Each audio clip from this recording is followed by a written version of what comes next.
네, 안녕하세요. 최태섭입니다. 저는 문화평론가이자 사회학 연구자로서 노동과 젠더, 문화연구 같은 것들에 관심을 가지고 계속 연구와 집필 활동을 해나가고 있습니다. 이번 시간에는요, 여성혐오라는 현상에 대해서 여러 가지 각도로 한번 다뤄보려고 합니다. 사실 여성혐오라는 개념 자체가 한국 사회에서 널리 알려진 게 그렇게 오래되진 않았는데요. 그렇지만 알려진 이후에는 지난 한 5년 정도 동안은 계속해서 이 문제가 끊임없이 사회에 굉장히 중요한 이슈로 다뤄졌던 것입니다. 그래서 여성 혐오라는 말 자체는 이제 뒤에도 자세히 나오겠습니다만 사실은 미소진이라는 영어 단어의 개념의 번역어로서 지금 한국 사회에서 여성 혐오라고 번역이 되어 있고요. 그 번역어에 대해서 적절성에 대한 논쟁들이 조금 있었는데 일단은 지금은 그렇게 자리를 잡게 된 것으로 보입니다. 네. 기원들에 대해서 보겠다고 했지만 아시다시피 여성 혐오라는 현상 자체가 뭐 오늘 내일 있었던 것은 아니기 때문에 그렇게 뭐 모든 것을 다 볼 수는 없겠고요. 일단 오늘날 한국 사회라는 어떤 맥락 안에서 오늘날 한국 사회라는 맥락 안에서 특히 이제 아까 다른 강의에서 소개했던 것처럼 젊은 층을 중심으로 터져나오는 여성 혐오들이 어떻게 그렇게 발생하게 되었는지에 대해서 사회적인 이유를 살펴보는 그런 시간으로 만들고자 합니다. 먼저 남성성에 대한 이야기를 좀 해야 할 것 같습니다. 사실 여성 혐오라는 것이 결국에는 남성들에 의한 여성의 지배를 확립하기 위한 것의 어떤 중요한 문제이잖아요. 근데 그거에 앞서서 대체 그러면 남성이란 뭐고 남성성이란 뭐야 라는 어떤 이야기를 조금 하는 것이 도움이 될 거라고 생각이 됩니다. 사실은 그렇습니다. 우리가 성을 흔히 세 가지 방식으로 분류를 합니다. 그래서 이제 뭐 섹스, 젠더, 섹슈얼리티 이렇게 분류를 하거든요. 그래서 설명을 일반적으로 할 때는 섹스는 생물학적 성이고 젠더는 뭐 사회적 성, 역할 같은 것이고 섹슈얼리티는 성적 욕망, 성적 지향 같은 것들을 뜻하는 것이다. 이렇게 쉽게 구분을 하는데요. 사실 그 경계는 굉장히 모호합니다. 그리고 그 내부에서도 모호해요. 사실 섹스라는 생물학적 성은 우리가 굉장히 일반적으로는 확실하게 나눌 수 있다라고 생각을 합니다. 몇몇 굉장히 뭐 예외적인 상황, 뭐 이제 인터섹슈얼리티라든지 아니면은 트랜스젠더라든지 이런 몇몇 예외적인 상황을 제외하면 성이라는 것은 굉장히 확고하게 구분된다라고 생각하기 쉬운데요.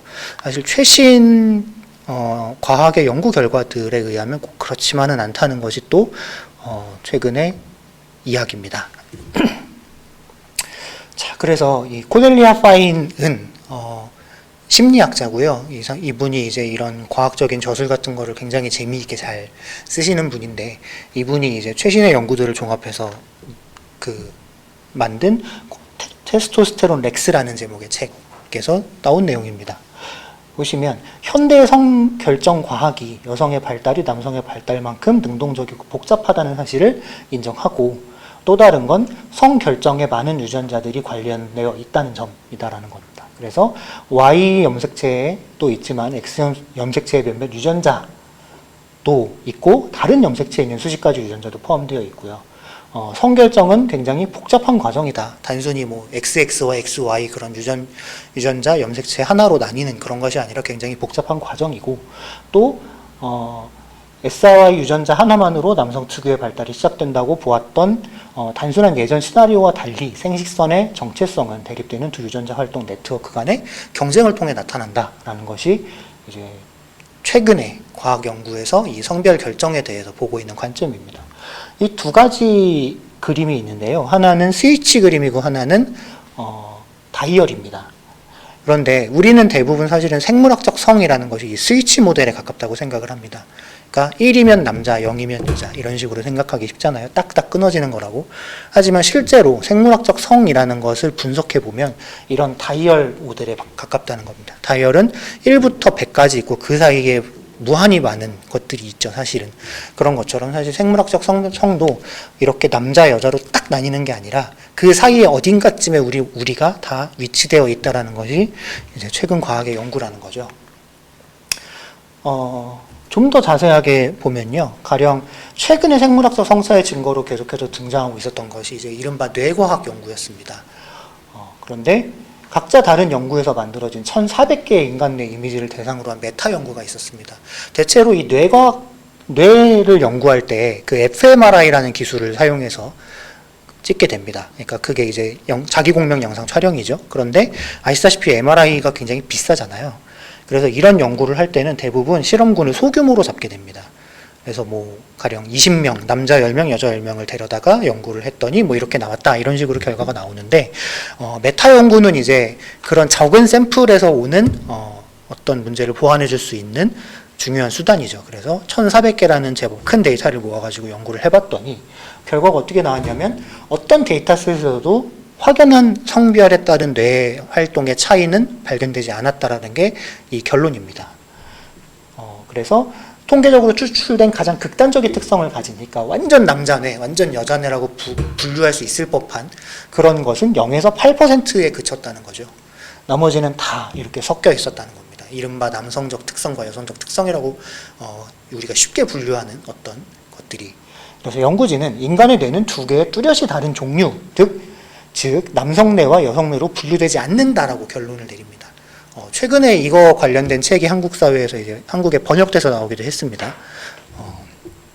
그래서 오히려 뇌의 차이를 가져오는 더 강력한 요인들은 나이, 환경, 유전적 변이 같은 것들이고, 성별이라는 것이 뇌에 그렇게 커다란 영향을 미치지 않는다는 것이 연구 결과였습니다. 그런데 여러 가지 사실은 우리가 계속 신문 같은 데를 통해서 이런 것들을 봐왔잖아요. 뭐 남자뇌는 이렇다더라, 여자뇌는 이렇다더라. 그럼 그런 연구들은 어떻게 된 것일까라는 의문을 가지실 수 있는데요. 그런 것에 대해서 이 코델리아 파인이 제시하는 것이 이른바 캐비넷 이론이라는 겁니다. 요는 그런 연구를 하기 전에 대부분의 특히나 자연과학 연구에 있어서는 가설을 세우게 됩니다. 특정한 무엇 때문에 무엇이 어떻게 될 것이다 라는 종류의 가설을 세우게 되는데요. 연구 결과가 그 가설과 맞는 방향으로 나올 경우에는 그 결과를 발표하는데, 그렇지 않을 경우에는 발표하지 않고 그냥 캐비넷에 넣는다는 겁니다.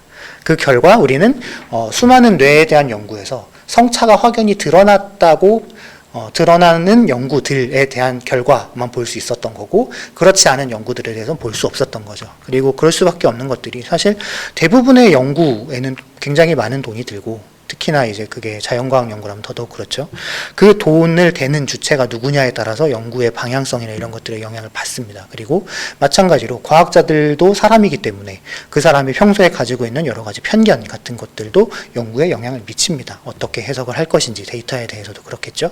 그렇기 때문에 우리가 지금까지 크게 봐왔던 것들은 그런 거지만, 막상 그렇게 모아놓고 보니 그 차이라는 것은 굉장히 거의 의미 없는 것이었고, 사실은 이렇게 남자뇌, 여자뇌 같은 것들은 과학적으로 그다지 증명된 이야기는 아니다라는 것이 최근의 과학적인 결론인 것 같아요. 결론이랄까? 잠정적이지만, 언제나 모든 과학적 결론은 잠정적인 결론인 것 같습니다. 그래서 성선택은 성과 관련된 유전자 호르몬의 성 역할을 고정시키지 않고 개체가 자신의 사회적, 물질적, 물리적, 그리고 인간의 경우에는 경제적, 문화적, 정치적 상황에 깊은 영향을 받게끔 했다라는 주장들이 이제 과학계에서도 나온다라는 거죠. 자, 그렇다면 이제 생물학적 성별이라는 것이 그렇게까지 확실하지 않다라고 한다면, 지금의 오늘날 우리가 생각하는 남자와 여자의 차이, 그 중에서도 이 남자라는 이미지는 어디에서 온 것일까라는 겁니다. 근데 그 기원을 연구해본 학자들에 의하면 그렇게 오래되지 않았다는 거예요. 근대적 남성성의 이상형, 사실 우리는 지금 어쨌든 근대인이잖아요. 근대인이고, 우리가 지금 알고 있는 남자에 대한 것들은 대부분 근대 이후에 등장한 것들입니다. 그런데 그런 이상형 자체도 18세기 후반, 19세기 초나 돼서야 나타나기 시작했다라는 겁니다. 그것을 이제 만들어낸 사람 중에 한 명이 18세기의 미학자였던 빈켈만입니다. 빈켈만은 박물관에서 일했던 사람인데요. 그리스 조각상의 아름다움을 재발견하고 그것을 남성의 이상적 외형으로 삼게 됐습니다. 그리고 그것이 그 당시에 한창 이 시기에 새롭게 세상의 권력을 장악해 나가던 신흥 부르주아들, 지배계급들의 심미적 기준으로 자리를 잡게 되었다는 거죠. 그래서 근데 왜 그렇게 되었느냐를 생각해 볼 필요가 있겠습니다. 부르주아라는 사람들은요, 그 이전의 지배 계급들에 비해서 굉장히 특수한 계급입니다. 왜냐하면 그 이전에 지배 계급이 되기 위해서는 지배 계급의 성원으로 태어나는 것밖에 방법이 없었거든요. 그러니까 내가 아무리 똑똑하고 잘난 사람이라도 내가 귀족으로 태어나지 않으면 귀족이 될 수는 없는 거니까요. 그런데 부르주아라는 것은 어쨌거나 세 가지 근대 혁명으로부터 나타난 사람들이죠. 그 세 가지 혁명이라는 게 이제 프랑스 혁명으로 대표되는 정치 혁명, 신분제를 타파하는 혁명, 그리고 과학 혁명이라고 해서 이제 신학의 그림자로부터 과학이 벗어나서 마음껏 자연에 대해서 그 진리 탐구를 할 수 있게 된 그런 혁명, 그리고 나머지 하나가 산업혁명입니다. 산업혁명은 아시다시피 이제 증기기관이 발명되고 분업의 발전으로 인해서 생산성이 비약적으로 증가한 것, 그리고 그 세 가지의 합이 바로 부르주아라는 어떤 새로운 지배 계급의 탄생이라고 볼 수 있는데요. 근데 이 사람들의 특징은 자신들의 지배 계급으로서의 자신들의 어떤 위치를 보존해 줄 수 있는 게 오로지 자기들이 생산 수단을 갖고 있다. 다르게 말하면 돈이 많다라는 것밖에 없었다는 겁니다. 그러니까 귀족은 아무리 자기가 능력이 없고 무능해도 귀족인 거예요. 한번 태어났으면 영원히 귀족이죠. 왕족 마찬가지죠. 그런데 부르주아는 그렇지 않았다는 거죠. 그렇다면 부르주아들은 사실 모든 어쨌든 지배계급들은 자신들의 지배를 영속화하고 싶어하고 재생산하고 싶어하거든요. 그러면 부르주아들은 그것을 어떤 방식으로 해낼 것인가에 대해서 이제 자신들의 어쨌든 재생산 전략 같은 것들이 있었던 거죠. 그 전략의 일환 중에 하나가 이 건강하고 아름다운 육체라는 새로운 기준이었습니다. 이거는 동시에 또 과학혁명하고도 맞물려 있기도 합니다. 그러니까 그 이전까지의 신체에 대한 이해는 어쨌든 신학에 의해서 가로막혀 있던 부분들이 있었죠. 하지만 이 당시에 새로운 과학들이 등장하고 특히나 유전학 같은 것들이 초창기 모습들을 드러내게 됩니다. 그것을 통해서 그 건강하고 아름다운 육체 자체가 어떤 우월함의 증거다라는 식의 사상들이 이 당시에 많이 퍼져나가게 되는 것이죠. 잠시만요.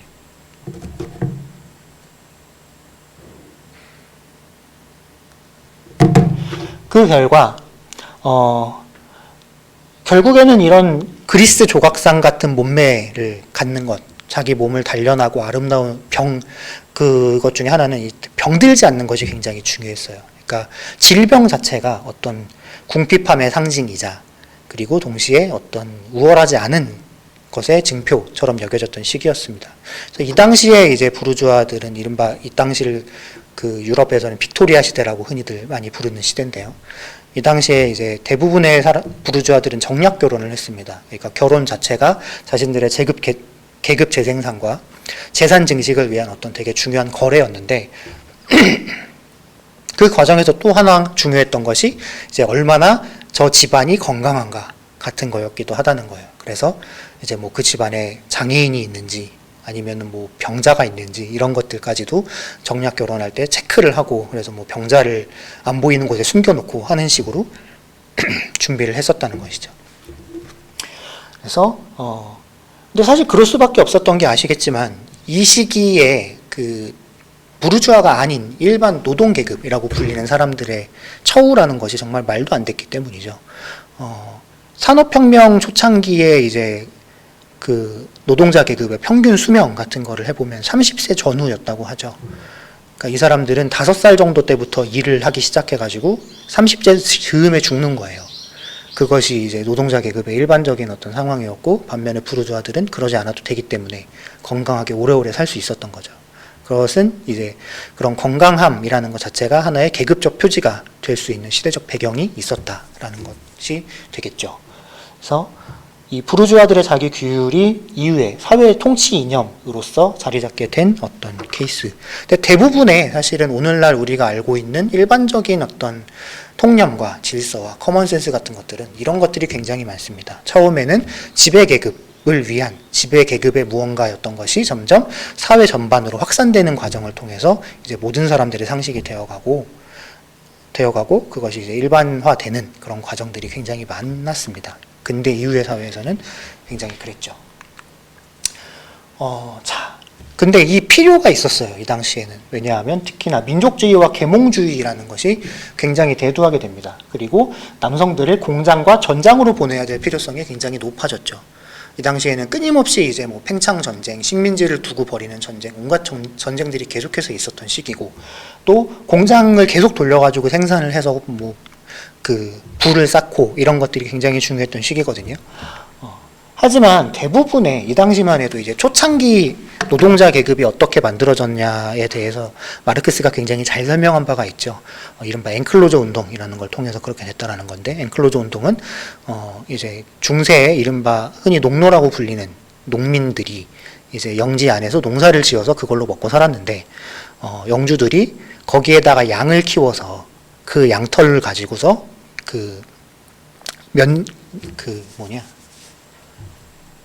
갑자기 생각이 안 나네요. 네, 모직이죠. 양털로 만드는 거는. 네.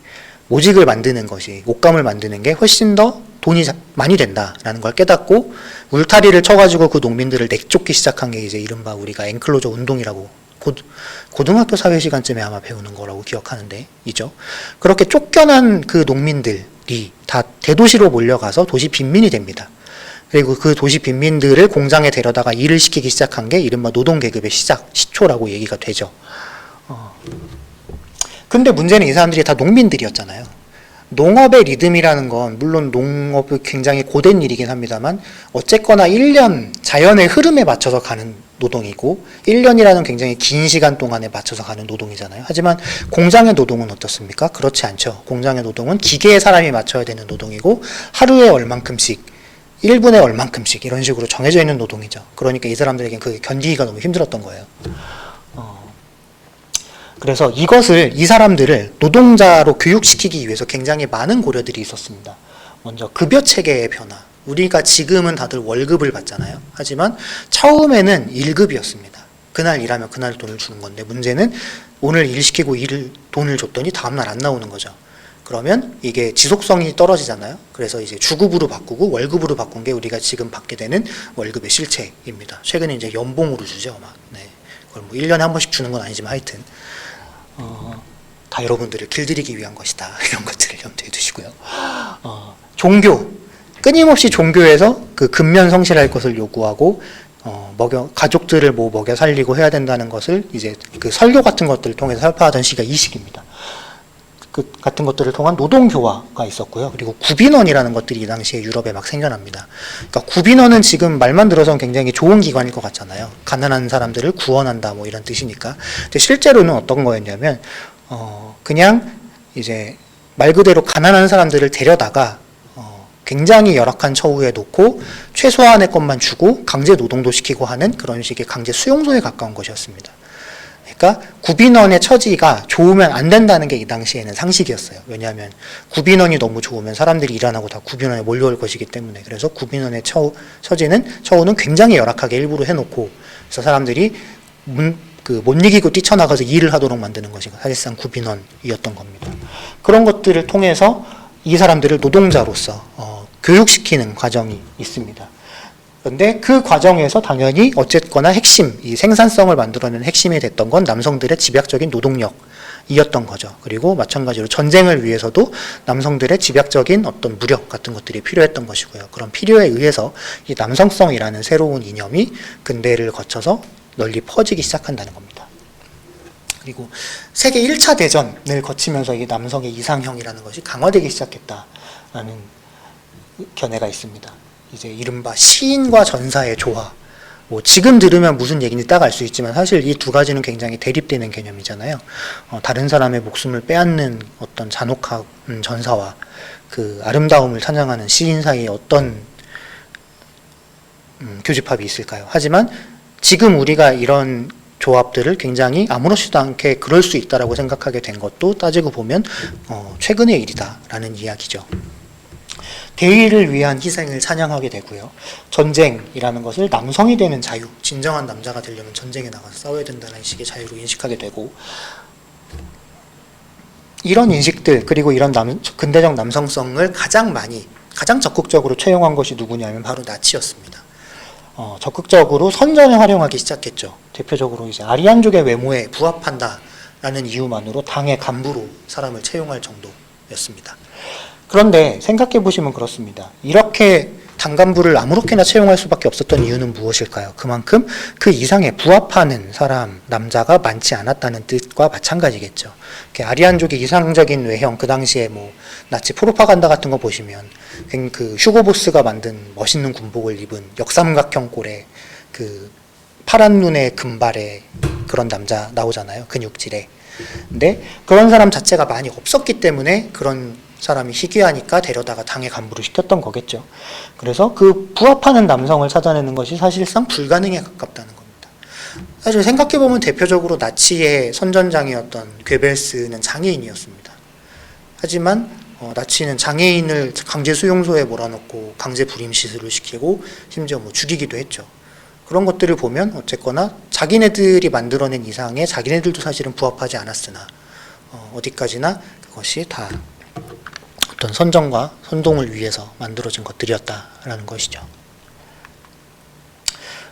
이 그림은 굉장히 흥미로운 그림입니다. 뭐냐면요. 우리가 그리스 조각상이라고 할 때 대부분 이렇게 하얗게 석고로 되어 있는 조각상들을 생각합니다. 그리고 옛날에 그리스에서도 저랬을 것이다라고 생각을 하죠. 하지만 최근에 이 그리스 조각상들을 면밀히 그 최신 기술을 통해서 관찰해 본 결과 사실은 이 조각상들은 대체로 다 도색이 되어 있었다는 겁니다. 근데 도색도 그냥 도색이 아니라 옆에 사진에서 보이듯이 굉장히 알록달록하게 도색이 되었다고 합니다. 근데 그럴 수밖에 없는 게 고대 사회에서 색깔이라는 건 꼭 권력이었습니다. 그리고 어떤 동상을 만들고 이럴 정도면 그 사람은 굉장한 권력자일 수밖에 없었겠죠. 그러면 그 권력자가 자신의 권위를 위해서 당연히 그 동상을 할 수 있는 가장 아름다운 색깔로 알록달록하게 칠했을 것이다라는 것은 충분히 예상할 수 있는 일이었습니다. 실제로 그 근대 초창기에 발견된 조각상들 중에서는 색칠이 돼 있는 조각상들도 있었다고 합니다. 하지만 그 당시에 그 빈켈만이 정립해놓은 어떤 그 미의 이상에 맞지 않는다는 이유로 그 도색을 벗겨내는 일도 있었다고 해요. 사실 그래서 고대 그리스에 만약에 우리가 간다면 굉장히 현란하고 알록달록한 모습을 볼 수 있었겠죠. 하지만 그것이 자기들의, 그러니까 현대인의 어떤 이상에 맞지 않는다는 이유로 사실은 과거를 조작한 것에 가깝다는 거죠. 자, 이번에는 코넬이라는 사람이 얘기한 어떤 남성성에 대한 새로운 이야기를 좀 들어보려고 합니다. 자, 일단 남성성들 내부에는 다양성이 있다는 겁니다. 그러니까 남성성은 하나가 아니라는 것이 일단 코넬의 주장입니다. 다양한 남성성들 사이에는 관계가 있고요. 그리고 그 관계들, 그 남성성들이 동맹을 맺고 지배하고 종속되는 관계를 인식해야 된다고 코넬은 얘기합니다. 그러한 관계는 누군가를 위협하고 착취하는 등의 행동을 하는 포함과 배제의 실천을 통해, 그러니까 어떤 남성의 어떤 속성, 어떤 남성의 어떤 속성들은 포함되고 어떤 것들은 배제가 되는 방식으로 구성이 되고 남성성 내부에도 이미 젠더 정치가 있다라고 봅니다. 그래서 헤게모니적 패턴을 거부하는 사람들은 출구를 찾으려고 싸우거나 협상해야 하는데 문제는 헤게모니는 완벽한 통제를 의미하지 않고 자동적이지 않으며 붕괴될 수도 있다라고 이야기를 하는 겁니다. 이 코넬이 이야기한 남성성의 새로운 어떤 정의는 헤게모니적 남성성이라는 정의입니다. 이 헤게모니라는 개념 자체는 이탈리아의 혁명가였던 안토니오 그람시가 중요하게 얘기했던, 원래 헤게모니란 단어 자체는 처음에 레닌이 쓴 것으로 알려져 있습니다만 어쨌거나 이것을 굉장히 중요하게 여겼던 것은 그람시로 또 알려져 있습니다. 안토니오 그람시는 거의 평생을 감옥에 갇혀 있었습니다. 이탈리아의 이제 이른바 파시스트들, 무솔리니의 파시스트 정권 하에서 갇혀서 거의 평생을 갇혀 있다가 감옥에서 나오자마자 거의 바로 죽었는데요.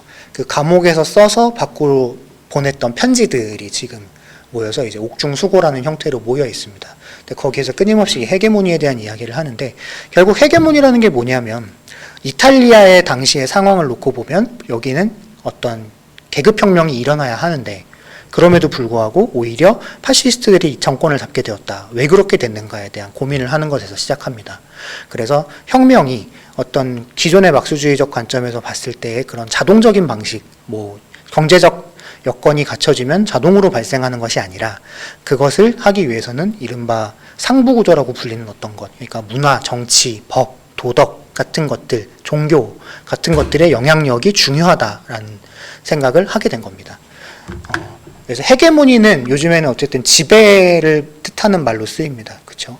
그런데 그 지배라는 것이 헤게모니적 지배라고 말할 때에는 그것이 단순히 누군가를 종속시키는 걸로 끝나지 않습니다. 헤게모니적 지배는 종속시키는 것과 동시에 그 사람의 동의를 얻으려고도 노력하는 지배입니다. 그래서 굉장히 단순히 총칼로 찍어 누른다고 지배가 되지 않는다는 건 사실은 이미 많이 봤잖아요.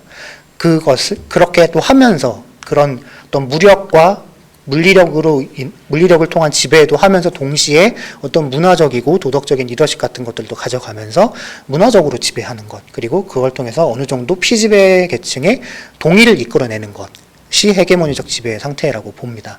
그리고 그것을 남성성이라는 어떤 그 새로운 대상에 부착시켰을 때에는 이런 식의 이해가 가능하다는 거죠. 그러니까 요는 남성성이라는 것이 지난 수천 년 동안 똑같은 모습으로 계속해서 내려온 것이 아니라는 겁니다. 끊임없이 그 내부에서 남성성들 간의 투쟁이 있었고, 그러니까 남성성의 투쟁이라는 걸 생각해 보면 크게 두 가지 방면의 투쟁이 있겠죠. 하나는 남성성들 사이에 헤게모니를 잡기 위한 투쟁이 있을 것이고, 다른 거 하나는 그 남성성 외부에 남성이 아닌 것에 대한 어떤 그것들을 지배하기 위한 투쟁이 있을 것입니다.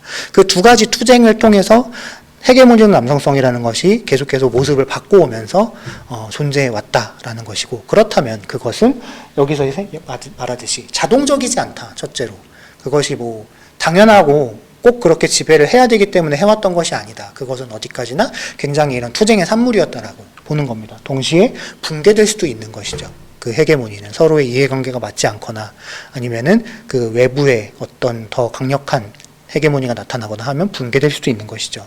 이런 관점에서 남성성을 봤을 때에는 이 굉장히 오랜 기간 동안 이어져 온 남성 지배라는 것을 새로운 방식으로 볼 수 있게 됩니다. 그것이 언제나 같은 모습이 아니었고, 당대의 그 어떤 상황과 여러 가지 관계에 맞춰서 계속해서 변해왔고, 그래서 앞으로도 변할 것이라는 전망을 우리가 생각해 볼 수 있겠죠. 헤게모니적 남성성이라는 것은 역시나 그것을 충족하는 사람들은 굉장히 소수입니다. 그것을 통해서 집중적으로 이득을 얻는 이들도 굉장히 소수입니다. 대다수의 남성들은 헤게모니적 남성성에 대해서 형성된 사회적 동의에서 가부장적 배당금이라는 것을 얻습니다. 저는 이 가부장적 배당금을 어떻게 설명하냐면요, 대체로 이렇게 설명합니다. 좀 오래된 식당에 가잖아요. 오래된 식당에 가면 똑같은 돈을 내고 칼국수나 돈가스를 시키는데 남자 거랑 여자 거랑 양이 다른 집이 있습니다. 왜 그럴까요? 내가 돈을 똑같이 냈는데 같은 양을 먹어야 되잖아요. 하지만 남자는 힘든 일을 하고 많이 먹어야 되니까 많이 주는 거죠. 하지만 그러면 그 식당들이 온 손님들이 무슨 일을 실제로 하는지 힘을 많이 쓰는지 물어보고 줄까요? 그렇지 않아요. 그냥 남자라는 이유만으로 주는 거죠. 그것이 이제 가부장적 배당금의 아주 단적인 예라고 생각합니다. 그래서 단순히 내가 남자로 패스된다, 남자로 사회적으로 인식된다라는 것만으로도 얹어갈 수 있는 어떤 종류의 배당금들, 이거는 이제 또 다르게 말하면 특권이라고 흔히 이야기하는 것들이 발생합니다. 그렇기 때문에 이 가부장적 배당금을 얻기 때문에 헤게모니로부터 밀려나서 주변적인 남성성을 갖고 있는 사람들도 여기에 동의한다는 것이죠. 사실 그래서 남성성에 대해서 아무런 문제를 삼지 않는다는 것은 그냥 헤게모니가 잘 유지되고 있다라는 의미입니다. 근데 남성성의 얘기가 갑자기 튀어나올 때가 있습니다. 그때는 뭐냐면 비로소 남성성 그 자체에 대한 어떤 위기가 찾아올 때만 그렇게 됩니다. 한국 사회 같은 경우에는 대표적으로 IMF 외환위기 시기에 이런 일들이 많이 벌어졌습니다. 갑자기 고개 숙인 남자, 그리고 뭐 고개 숙인 가장의 길을 살려줘야 된다, 이런 종류의 얘기들이 나오면서 남자들이 요즘 시대에 얼마나 힘든지를 설파하는 그런 얘기들이 방송과 언론과 기타 등등을 통해서 끊임없이 재생산되던 시기가 있었죠. 왜 그렇게 됐느냐? 그것이 이제 이따가 더 자세히 말씀드리겠습니다만, 남성 생계 부양자라는 가부장제를 지탱해왔던 물적 기반의 신화를 완전히 부수는 사건이었기 때문에 그렇게 되는 것입니다. 그래서 이제 단순히 돈 벌어오고 우리를 먹여 살리고 보호하는 아빠가 아니라 이제 가족의 구성원이 된 작은 아빠를 우리가 돌봐주자, 같은 식의 이야기가 됐던 건데요. 그런 것처럼 이 위기 담론이라는 것이 항상 남성성 그 자체의 위기일 때만 등장을 하는데, 문제는 이것 역시 헤게모니를 유지하는 가운데 일부를 수정하는 방식으로 작동한다는 성격이 강하다는 겁니다. 헤게모니 자체를 뒤집어 엎을 정도의 어떤 위기는 아직까지는 오지 않았고, 그런 종류의 담론들에 대해서는 이런 식으로 반응하지도 않는다는 거죠. 자, 그러니까 남성 지배의 이득이라는 것 자체도 따지고 보면 모든 남성에게 평등하게 분배되는 것도 아닙니다. 결국 모든 시기에 이상적 혹은 헤게모니적 남성성을 관통하는 하나의 논리는 동원입니다. 어떤 대의든 뭐 가족을 위해서든 경제 성장을 위해서든 네 한 몸을 바쳐서 뭐를 해라 라고 할 때 그 동원입니다. 그래서 희생이라는 것이 굉장히 남성성의 중요한 가치인 것처럼 끊임없이 이야기가 되었던 거죠. 반면에 여성은 이에 호응해서 가사와 육아를 전담하고 성적, 정서적 위안을 주는 존재여야 하는 겁니다. 그렇기 때문에. 그래서 전장과 공장을 채워야 할 필요가 넘쳐나는 민족주의, 자본주의와 근대적 남성성이 함께 시작되었다는 것은 전혀 우연이 아니다. 근데 또 한편으로 굉장히 흥미로운 건 전쟁 같은 것들을 통해서 이제 그 일을 할 수 있는 남자들이 없어질 때 또 국가는 여성들을 불러서 공장으로 보냅니다. 그래서 여성들이 오히려 그런 전쟁을 통해서 이제 그 노동력이 부족해진 상황을 타고 사회로 진출하고 경제적 자립을 하게 되고 하는 케이스들이 몇 번 있었죠. 물론 그러고 나서 남자들이 다시 돌아오면 또 그 여성들을 다시 집으로 돌려보내는 그런 식으로 어쨌든 필요에 의한 동원이라는 측면이 굉장히 강력하게 작동하고 있었다는 겁니다. 그래서 비남성들의 입장을 빼고 그냥 남성들 내부의 관점에서만 생각해봐도 남성지배라는 것이 결국에는 소수의 권력을 가진 남성들을 위해 다수의 별 볼 일 없는 남성들이 열과성을 다해 복무하는 어떤 불공정한 게임인 거죠. 그런데 그 돈가스 반 조각을 더 얻어먹기 위해서 과연 이럴 만한 가치가 있는가라는 생각을 해봐야 된다는 것입니다. 자, 남성성이라는 것이 어쨌거나 근데 변하고 있다라는 이야기들이 최근에 또 들려왔습니다. 이 그래프는 이제 그 여성정책연구원에서 조사했던 것을 기반으로 한 것인데요.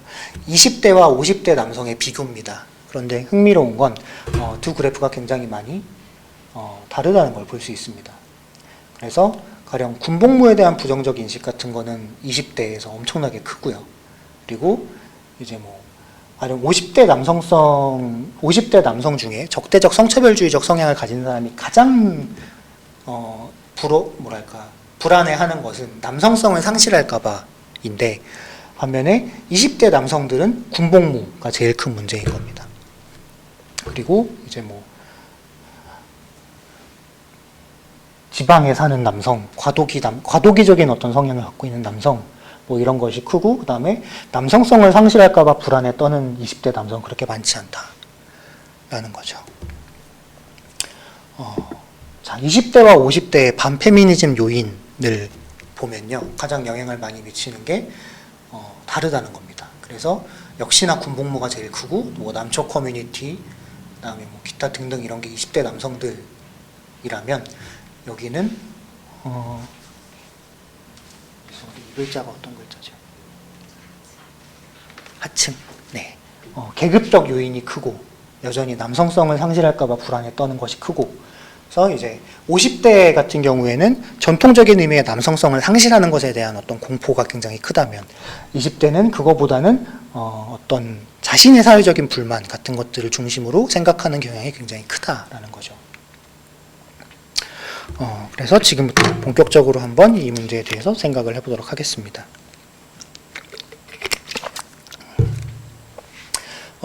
아까 말씀드렸듯이 이제 미소지니의 영어로서 여성혐오라는 말이 현재 통용되고 있습니다.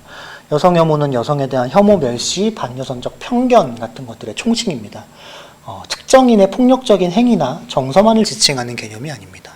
그래서 이제 여성혐오자다라는 어떤 고발을 받았을 때 자기가 여자를 얼마나 좋아하는데 여성혐오자냐라고 반문하는 사람들이 있죠. 하지만 그것 자체도 당연히 여성혐오의 일환이라는 겁니다. 여성혐오라는 것이 단순히 나는 여자가 너무 싫어 이게 아니기 때문입니다. 여성혐오의 역사는 굉장히 오래되었고 시대에 따라서 다른 내용과 모습을 보였습니다. 그런데 어쨌거나 그 근본에는 여성에 대한 가부장적인 남성 지배를 확립하고 여성을 이등 시민화하는 것을 목적으로 해왔다라는 것이 중요합니다.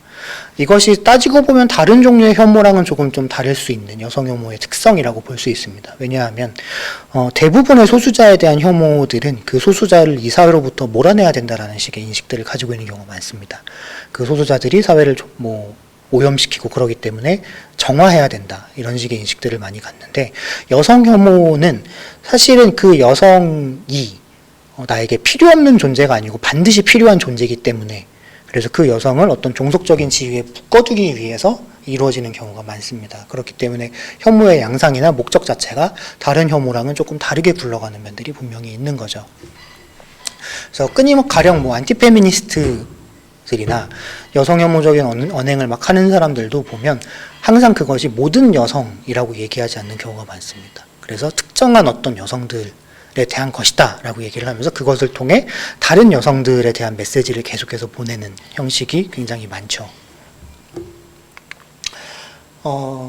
2000년대 이후의 남성 문화를 보면 온라인과 디지털 문화가 굉장히 중심이 되어 왔습니다.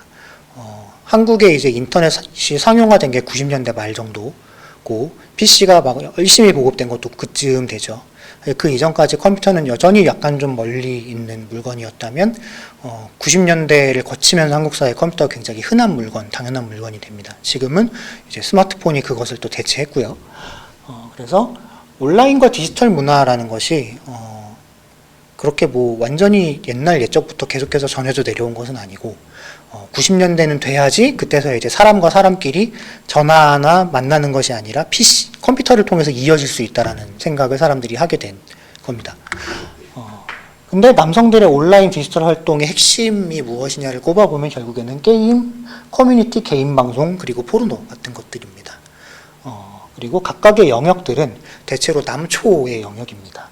여성들이 부재하는 영역이라는 가상의 전제를 바탕으로 표현의 제약 없이 여성을 비난하거나 성적 대상화하면서 여성 혐오를 순환시키는 공간으로 이 영역들이 작동해 왔던 것입니다. 국민 여가활동 조사라고 해서요, 매년 이제 국민들이 쉬는 시간에 뭘 하고 노는지를 조사하는 겁니다. 근데 보시면 어쨌거나 남성들이 여성에 비해서 인터넷과 게임에서 훨씬 더 높은, 인터넷은 좀 요즘에는 비슷해졌습니다만 게임 같은 경우에는 남성들이 월등하게 높죠. 그리고 젊은 층에서 이런 활동에 훨씬 더 시간을 많이 쓰고 있다라는 것을 볼 수 있습니다. 이것은 이제 여성정책연구원에서 조사했던 결과 중에 일부인데요. 보시면 흥미로운 결과가 나왔는데, 어떤 경로를 통해서 페미니즘에 대한 정보를 접했느냐에 따라서 그것에 대한 태도가 이렇게 갈렸다라는 것을 보여주고 있습니다. 그래서 먼저 이른바 레거시 미디어, 신문이나 TV 방송 같은 것들을 통해서 페미니즘을 접한 남성들의 경우에는 54.4%의 높은 비율로 적대적 성차별적 성향을 띠게 되었다, 갖고 있었다라는 것이고요. 온라인 커뮤니티도 42.1%나 됐다라는 건데, 주변인이나 강의 소모임을 통해서 페미니즘에 대한 정보를 접한 사람들이 적대적 성차별을 띠게 될 확률은 굉장히 낮았습니다. 그렇다면 이것은 사실은 두 가지 방향으로 모두 읽힐 수 있는 결과입니다. 하나는요, 정말로 이런 흔한 우리가 맨날 보고 있는 이런 매스미디어 그리고 온라인에서 통용되는 페미니즘에 대한 정보가 잘못되고 왜곡된 것이 굉장히 많고, 거기에서 이런 여성 혐오를 양산해내고 있다라는 것이고요. 다른 거 하나는 주변에 그런 사람이 있고 본인이 강의나 소모임 활동을 나가는 남성들이기 때문에 이런 반성차별적인 태도를 갖고 있다라고 볼 수 있어요. 이 두 가지는 비슷한 것 같으면서 굉장히 다른 얘기가 됩니다. 그래서 어쨌든 그런 사람들이 주변에 있고, 본인이 사실 저도 그렇지만 강의를 하면 분명히 이거는 가령 남성들과 관련이 있는 내용이라고 해도 남성들은 거의 오지 않거든요. 대부분 여성들이 옵니다. 사실 굉장히 어디에서 뭘 하는지 알 수 없는 경우가 많습니다. 대체로 인터넷에 있는데, 뭐 인터넷에 있다는 것만으로는 우리가 뭘 알 수 있는 건 없으니까요. 그런 것처럼 비활성화된 집단으로 많이 봅니다. 대체로 젊은 남성들을. 그렇게 봤을 때에 그걸 뚫고 이렇게 강의나 소모임을 간다는 것 자체가 이 사람이 뭔가 의지를 가지고 있다는 것을 또 보여주는 거기도 한 거죠. 하지만 동시에 또 이렇게도 볼 수 있겠죠. 어쨌거나 이런 면대면 커뮤니케이션을 통해서 신뢰할 수 있는 사람이 전달해주는 정보는 어쨌거나 더 높은 신뢰도를 가지고 받아들여질 가능성이 높다라고도 볼 수 있겠습니다. 그래서 여러 가지 방면으로 볼 수 있겠지만, 어쨌거나 뭐 효율적인 커뮤니케이션의 방식이 저런 대량의 매스미디어를 통해서 전달되는 건 아닌 것 같다라는 거죠. 이것은 굉장히 좀 웃긴 표인데요. 2015년에 여성정책연구원에서 냈던 조사입니다. 여성 혐오가 왜 발생하는가를 물어보고 있는데 여성들한테 물어보고 남성은 청소년, 대학생, 취업준비, 무직, 직장인 이 순으로 물어봤습니다. 그런데 이제 청소년들의 응답이 굉장히 재미있어요. 자, 청소년들이 생각할 때 여성 혐오가 발생하는 6.12는 여성가족부 때문입니다. 하지만 이거는 뭐 그럴 수 있어요. 왜냐하면 셧다운제의 주무부처니까. 그쵸? 셧다운제는 정말 그 남자 청소년들이 특히나 정말로 약간 원수처럼 생각하는 것이기 때문에 그렇습니다. 그런데 2위가 저는 더 흥미롭습니다. 2위로 꼽은 것이 남자에게 의존해서 사치를 일삼는 여자들 때문에라고 청소년들이 답했습니다. 그리고 비율을 보시면요. 대학생, 취업준비, 직장인이 그렇게 생각하는 것보다도 높은 비중으로 저렇게 응답했어요. 그러면 지금 한국의 청소년 여성들이 청소년 남성들에게 기대서 사치를 일삼고 있는 것일까요? 그렇게 볼 수는 없는 거겠죠. 그럼 왜 이런 응답이 나왔을까를 생각해 봐야 합니다. 결국에는 이것이 학습된 것이다 라는 결론을 내릴 수 있습니다. 그러니까 커뮤니티 같은 데를 통해서 끊임없이 돌고 있는, 순환되고 있는 뭐 된장녀에 관한 어떤 설, 김치녀에 대한 설 같은 것들을 통해서 여성은 이렇다라는 종류의 어떤 학습이 일어나고 있다는 것을 보여주는 증거 같은 걸로 쓰일 수 있겠죠. 온라인 커뮤니티의 소통 방식이라는 것 자체가 전형적으로 이 악화가 양화를 구축하는 방식으로 발전해 왔습니다. 트롤링이라는 것이 어쨌거나 이 커뮤니티에서 굉장히 일반화되어 있는 데가 많죠. 대부분의 남쪽 커뮤니티에서는 수위가 다를 뿐이지 어떤 종류의 트롤링들이 일상적으로 벌어지고 그리고 어느 정도까지는 용인이 됩니다.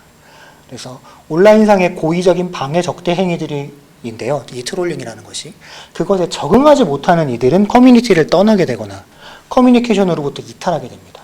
그리고 남은 이들 간에는 수위 경쟁을 벌이게 되죠. 이른바 주목 경쟁을 벌이는 거죠. 그래서 더 센 트롤링을 하는 사람이 나오면 이제 그거에 견디지 못하는 사람들은 떨어져 나가고 또 그거에 적응하거나 그거보다 더한 사람들만 남게 되는 그런 일이 반복적으로 벌어지면서 온라인 공간의 어떤 커뮤니케이션이라는 것이 계속해서 이런 식으로 악화되어 온 것입니다.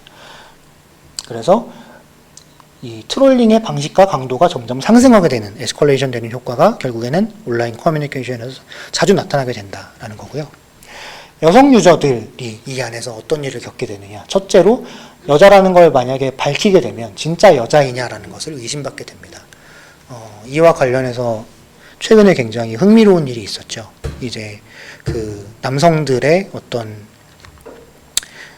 그 알몸 영상 같은 것들을 유출한 뭐 사건이 있었는데, 그래서 그걸 이제 남쪽 커뮤니티에서는 이제 뭐 여자판 N번방 사건이다, 여자들이 이런 것이다라고 주장해왔는데 밝혀진 진범이 20대 남성이었습니다. 근데 끊임없이 그래서 온라인상에 자기가 여성이라고 밝히는 사람들은 혹시 여자인 척하는 남자가 아닐까라는 의심을 받습니다. 왜냐하면 인터넷상에서의 여성에 대한 인식이라는 것이 그렇게 자기가 여자임을 밝혀서 남자들에게 호의를 얻으려고 한다는 식의 어떤 인식들이 굉장히 팽배해 있기 때문입니다. 그래서 끊임없이 진짜 여자냐, 뭐 인증해라 이런 의심을 받게 되고, 또 만약에 정말로 여자인 것이 밝혀질 경우에는 굉장히 무분별한 구애의 대상이 됩니다. 네, 이게 뭐 단순히 뭐 만나자라는 쪽지가 오는 거는 일상이고, 이제 뭐 자기 성기 사진을 보낸다든지 이런 일들이 굉장히 빈번하게 일어납니다. 게임할 때에도 이제 이런 일이 많이 벌어져요. 대표적으로 이제 오버워치라는 게임이 있는데, 그 게임은 그 양손을 다 써야 되는 게임이라서 채팅을 칠 시간이 없습니다. 그래가지고 보이스 채팅을 하게 되거든요. 보이스 채팅을 하면서 이제 여자 목소리가 들리는 순간 갑자기 이제 뭐 여자다, 뭐 목소리가 예쁘다, 어쩌다 하면서 계속해서 뭐 어쩌고 난리를 치는 그런 일들을 아주 쉽게 볼 수 있습니다. 근데 거기에 또 따라서 나오는 게 이런 거죠. 아, 뭐 여자가 우리 팀에 있어서 우리 팀 졌다, 여자는 게임을 못하는데 왜 이런 거 하고 있냐, 이런 식의 근거 없는 비난들도 막 하는 거죠. 그래서 커뮤니티를 분열시키는 존재로서 아무 이유 없이 공격을 받거나 같은 식으로 여성들이 취급됩니다. 그렇기 때문에 여성들은 커뮤니티를 떠나거나 아니면은 눈팅만 하거나 아니면은 남자인 척하거나 같은 방식으로 활동을 이어나갔다는 거죠. 그 결과 대부분의 대형 커뮤니티들이 초남성화 공간이 되었습니다. 그래서 여성 혐오적 표현과 정서를 하나의 기반으로 공유하게 된 것이죠. 그러니까 여기에는 여자가 있어도 없고 네가 여자일지라도 여자인 척해서는 안 된다라는 식의 룰들이 그 공간을 지배하게 된 것이죠. 그래서 여긴 남자만 있으니까 남자끼리 하는 이야기라는 식으로 뭔가 그런 여성 혐오적인 담화라든지 아니면은 어떤 성적 대상화라든지 이런 것들이 쉽게 일어나는 공간이 된 것입니다. 최근에는 개인 방송을 통해서 이런 것들이 열심히 또 이루어집니다. 특히 우파 유튜버를 지향하는 이들이 초반에 채널을 띄우기 위해서 안티페미를 표방하는 것이 굉장히 일반적인 전략으로 각광받고 있기도 합니다. 그래서 뭐 이 밑에 이제 이런 기사를 보면요, 이런 것들 뭐 이런 식의 프로파간다가 굉장히 잘 먹힌다라는 이야기가 있고요. 뭐 이런 것들이 얼마나 또 잘 먹히는지는 최근에 메갈리아 손가락 사건을 보면 또 알 수 있죠. 정말 그런 얼토당토하는 말이 모든 뭐 기업과 공공기관에 다 먹혀 들어가서 실제로 그 기업들이 사과를 하고 행동을 하게 만든다는 것은 굉장한 일입니다. 그렇죠? 그리고 한 연구 결과도 있습니다. 그래서 보면 아프리카의 상위권 개인 방송 채널 4개를 대상으로 분석을 해보니까 여성 혐오적 표현이 채널의 수익 증대에 영향을 준다라고 나타났습니다. 근데 이제 특정 수준까지는 돈을 땡기는 데 도움이 되고 좀 수위가 너무 과도하게 넘어가면 거긴 좀 이탈이 발생하는 그런 식으로 영향을 준다고 합니다. 그래도 어쨌거나 대체로 정에 영향을 준다는 거죠. 이런 언급을 하는 것 자체가. 여성 혐오가 최근 1인 미디어들에서 중요한 세일링 포인트로 작동하고 있고요. 유튜브 등이 특히 알고리즘을 통해서 이용자의 패턴을 분석해서 비슷한 내용의 영상을 추천하는 AI 시스템을 채택하고 있죠. 그래서 이용자들이 비슷한 내용에 반복적으로 노출돼서 특정한 관점을 강화하도록 만드는 확증 편향의 효과를 가져오게 됩니다. 사실 이것이 얼마나 무서운가를 생각해보면 그렇습니다. 예전에 어떤 아동 유튜버가 굉장히 뭐 돈을 많이 벌어가지고 강남에 빌딩을 올려서 그게 뭐 화제가 된 적이 있었잖아요. 그래서 그 유튜버의 그 구독자 수가 1,400만이었어요.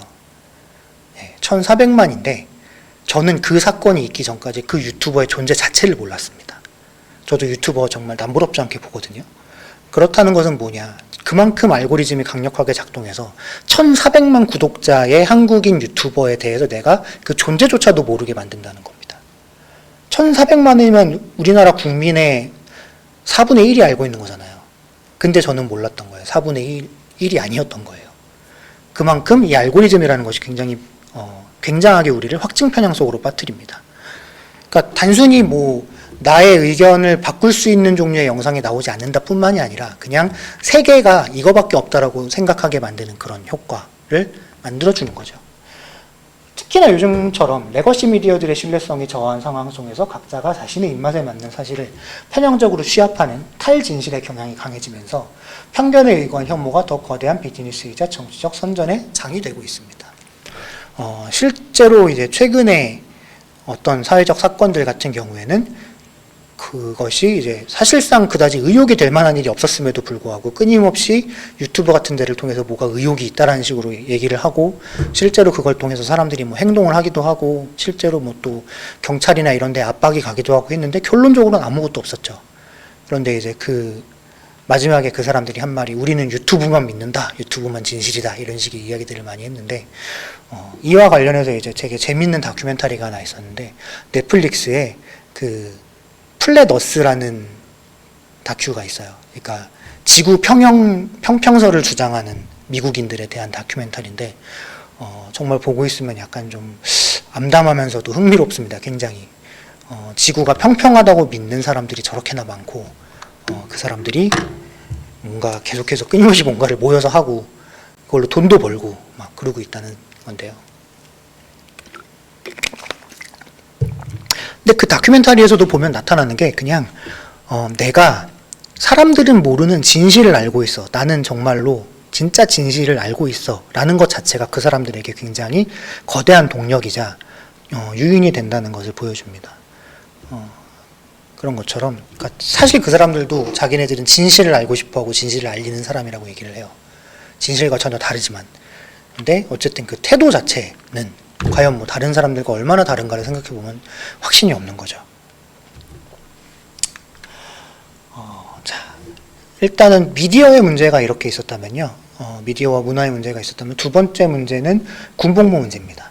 사실은 한국 사회의 징병제도는 정말 많은 문제를 갖고 있어요. 실제로 있음에도 불구하고 제대로 뭔가 계속해서 해결이 안 되고 있죠. 특히 최근에도 군대 내에 이제 성폭력 문제가 제대로 해결되지 않아서 안타까운 죽음도 있었고, 그런데 안 바뀝니다. 정말 안 바뀌고, 그 바뀌는 것을 이제 남성들이 원하는가도 항상 이렇게 의문에 빠지게 되는 문제들이 생기죠. 자, 먼저 보겠습니다. 일단 군에 대한 남성들의 인식은 당연히 연령대가 낮을수록 부정적입니다. 굉장히 부정적이고요. 잃는 것이 더 많은 군복무 같은 경우에는 이제 50대와 20대 사이의 차이가 굉장히 또 크게 나죠. 사실 한때 군대는 한국 사회에서 근대화에 굉장히 중요한 역할을 했던 기관이었습니다. 근데 그게 이제 한때가 정말 한때라 한 60년대? 그때도 물론 당연히 군대에 가면 이제 뭐 수많은 폭력에 노출돼서 죽음을 맞이하거나 이런 일들이 많았지만, 그럼에도 불구하고 그 당시에 군대에 가면 뭐 기술을 배울 수 있다. 기계 움직이는 법, 운전하는 법 이런 걸 배울 수 있다. 내지는 뭐 글을 가르쳐 준다. 이런 종류의 유인이라도 있었던 거죠. 하지만 지금은 사실은 굉장히 많은 사람들이 정규 교육을 다 이수하고 가기 때문에 군대에 가서 새롭게 배울 만한 것들은 없습니다. 없기 때문에 옛날하고 인식이 당연히 달라질 수밖에 없고요. 어쨌든 가능하면 안 가는 것이 좋다라는 것에 82.6%의 20대 남성들이 동의했다는 것을 보실 수 있습니다. 이건 다른 조사 결과인데요. 보시면 사실 여성들도 남자만 군대에 가는 것은 차별이고 여자도 군대에 가야 된다는 것을 생각보다 굉장히 높게 동의하고 있는 것을 보실 수 있습니다. 근데 아마 이 동의의 이유는 조금씩 다를 거예요. 가령 여성들이 여자도 군대에 가겠다라고 얘기하는 것은, 만약에 여자들이 그렇게 똑같이 군대에 가서 지금의 어떤 종류의 특권들이 다 없어지고 평등해진다면 그것까지 하겠다라고 응답하는 것에 가깝다고 봅니다. 반면에 남성들은 우리만 가는 게 억울하니까 너희도 와서 고생해야 된다라는 어떤 취지가 더 큰 것 같아요. 그 이유가 이 조사표를 보시면요. 자, 먼저 남성만 징병하는 건 차별이다라고 응답한 사람들 중에서 여자도 군대를 가야 된다라고 응답한 사람들은 사람들이 더 많았습니다. 성별 남성만의 징병차별 여부별 여자도 군대 가야라고 응답한 사람들이 어쨌거나 많죠. 훨씬 더. 근데 자, 여성이 직업으로서 군인이나 경찰에 적합하지 않다라는 응답을 보면 여자도 군대에 가야 된다라고 응답한 사람이 더 많았다는 거예요. 자, 그럼 이것은 무엇을 의미하는가? 이 사람들이 여자도 군대를 가야 된다라고 말하는 것은 무엇을 의미하는가? 여자는 경찰이나 군대에 적합하지 않지만 남자만 군대 가는 것은 차별이므로 여자도 군대를 가야 된다라는 말이죠. 뭔가 앞뒤가 당연히 모순이죠. 그렇다는 건 이 사람들이 군대를 인식하는 방식이 직업으로서 나라를 안보를 지키는 치안을 지키는 어떤 직업인으로서의 어떤 그런 게 아니라 고생이라는 것. 그래서 우리가 고생한 만큼 너희도 똑같이 고생하고 똑같이 거기서 시간을 허비해야 한다라는 식의 어떤 앙심에 가까운 감정이라는 거죠. 하지만 이제 말씀드렸듯이 한국의 징병제도가 그렇다고 해서 문제가 없느냐, 그건 아니라는 겁니다. 보시면 이게 이제 한국 사회에서 징병제로 매년 징병되는 사람들의 숫자고요. 징병률을 보시면 2018년이 가장 낮았는데 80.4%입니다. 근데 이것은요, 징병제를 시행하는 국가들 중에서도 굉장히 높은 징병률입니다. 징병제를 시행하는 국가들이라고 해도 대체로 이제 60%대, 더 낮은 데도 있고요. 그리고 징병제를 하지만 조건 없이 대체복무를 허용하는 국가들도 굉장히 특히나 발전된 국가 중에선 많은데, 한국 사회 같은 경우에는 굉장히 높은 징병률을 가지고 있습니다. 근데 그렇다는 건 사실은 징병검사, 그 징병 적합도 검사라는 것이 사실상 제대로 작동하고 있지 않다는 것을 의미합니다. 항상 보면 뭔가의 병역 비리 같은 게 터질 때마다 끊임없이 이 징병 검사 요건을 완화해 왔습니다. 그러니까 아무나 군대에 거의 갈 수 있게 만들어 놓는 거죠. 그래서 정말로 엄청난 문제가 있는 사람들이 아니면 대부분 군대에 갑니다. 하지만 그 중에서는 사실은 군복무를 하기에 적합하지 않은 사람도 굉장히 많이 있습니다. 그런 사람들도 군대에 가게 되는 거죠. 한 가지 흥미로운 건 군대에 갈 수 없는 신체적 조건 중에 하나가 성기능 장애가 있는 사람은 군대에 갈 수 없다는 겁니다. 하지만 군복무와 성기능은 아무런 관계가 없잖아요. 그럼에도 불구하고 그런 신체적 요건, 그러니까 이미 어떤 군복무를 할 수 있는 남자라는 것이 어떤 이 사회에서 남자의 신체적 조건 그 자체를 어떻게 보면 대리하고 있는 그런 상황이라고 볼 수 있습니다. 그래서 굉장히 아이러니한 일들이 많이 벌어지는 것이죠. 군 사망사고 추이를 보시면 1994년에 굉장히 많은 사람들이 죽었습니다. 거의 400명 가까운 사람이 죽었고요. 2017년에는 많이 줄었지만 그래도 거의 100명에 가까운 사람들이 여전히 죽고요. 대부분의 또 죽음은 안전사고보다는 군기사고라고 불리는 흔히 뭐 자살이나 뭐 타살 같은 걸로 인해 죽는 사람들의 케이스가 많습니다. 이 사람들은 결국에는 군대를 안 가면 안 죽었을 사람들이 되는 것이죠. 한국의 이제 헌법 제29조 2항에 보면 굉장히 이상한 조항이 있습니다. 군인, 공무원, 경찰, 공무원, 기타 법률이 정하는 자가 전투, 훈련 등 직무 집행과 관련하여 받은 손해에 대하여는 법률이 정하는 보상 외에 국가 또는 공공단체의 공무원 직무상 불법행위로 인한 배상은 청구할 수 없다. 그러니까 이 말은 국가 유공자가 돼서 보상을 받는 걸 제외하면 어떤 국가에 대한 손해배상 같은 것들은 할 수 없다고 헌법에 못 박아져 있다는 건데요. 이 조항은 사실은 박정희 정권의 유신 헌법에 새롭게 생겨난 조항입니다. 이걸 만들어낸 이유는 베트남전 때문이었어요. 베트남전 참전자, 그러니까 베트남전에서 부상을 입었거나 죽은 사람들의 그 본인과 가족이 국가를 향해서 손해배상 청구를 하기 시작하는데 국가는 그것을 주고 싶지 않았던 거죠. 그래서 박정희가 유신 개헌을 하면서 거기에 집어넣은 조항입니다. 그런데 이것이 87년 이후에 개헌에서도 바뀌지 않고 그대로 남아있게 된 거죠. 그 결과 지금까지도 이 조항에 의해서 똑같은 일들이 계속해서 벌어집니다. 그래서 군에서 다치거나 죽은 사람들이 분명히 그것에 대해서 손해배상 청구를 할 수 있는 여지가 있음에도 불구하고 오로지 국가 유공자가 돼서 그 배상을 받는 거 말고는 방법이 없게 되는 거죠. 보상을 받는 거 말고는.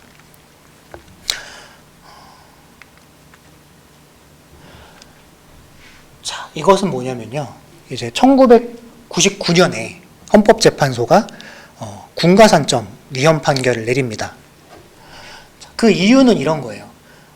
병역 의무 이행을 이유로 불이익한 처우를 하는 것을 금지하고 있습니다. 이거는 이제 그 헌법에 모든 국민은 국방의 의무를 진다. 그 다음에 나오는 조항입니다. 근데 공무원 채용시험의 가산점 제도는 이 범위를 넘는 적극적인 보상 조치로 헌법상 근거를 찾을 수 없고 가산점 제도가 재정적 뒷받침 없이 현역 군필자를 지원하려 한 나머지 여성과 장애인, 변형 면제자 등의 평등권과 공무담임권을 침해한다라는 것이 헌법재판소의 판단 결과였습니다.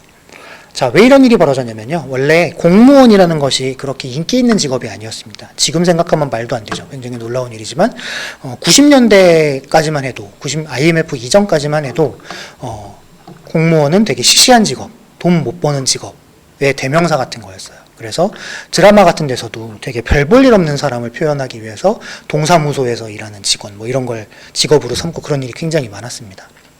그런데 경제 위기 때문에 어떤 공무원이라는 안정적인 직업의 수요와 인기가 엄청나게 폭발하게 되면서 너도 나도 공무원 시험을 보기 시작했는데 문제는 그 당시에 공무원 시험이 굉장히 쉬웠던 거죠. 그래서 변별력이 시험으로서 발생하지 않고 그래서 만점을 받았는데 이 군 가산점 때문에 탈락을 하게 되는 사례들이 막 나오기 시작하는 겁니다. 그래서 이 군 가산점 위헌 청구는 사실은 5명의 여성과 1명의 장애인 남성이 했던 것입니다. 그래서 마찬가지로 장애인 남성도 자기는 군대를 가고 싶어도 못 갔는데 그것 때문에 내가 공무원이 될 기회 자체를 빼앗기고 있다는 것이죠. 그리고 헌법재판소가 그런 것들을 받아들인 거고 또 여기서 중요한 거 한 가지는 재정적 뒷받침 없이 군필자에게 뭐를 해주려고 과도한 보상을 하고 있다는 겁니다. 그래서 사실 현재의 취지는 재정적 뒷받침을 해서 제대로 보상을 할 거면 이라는 겁니다.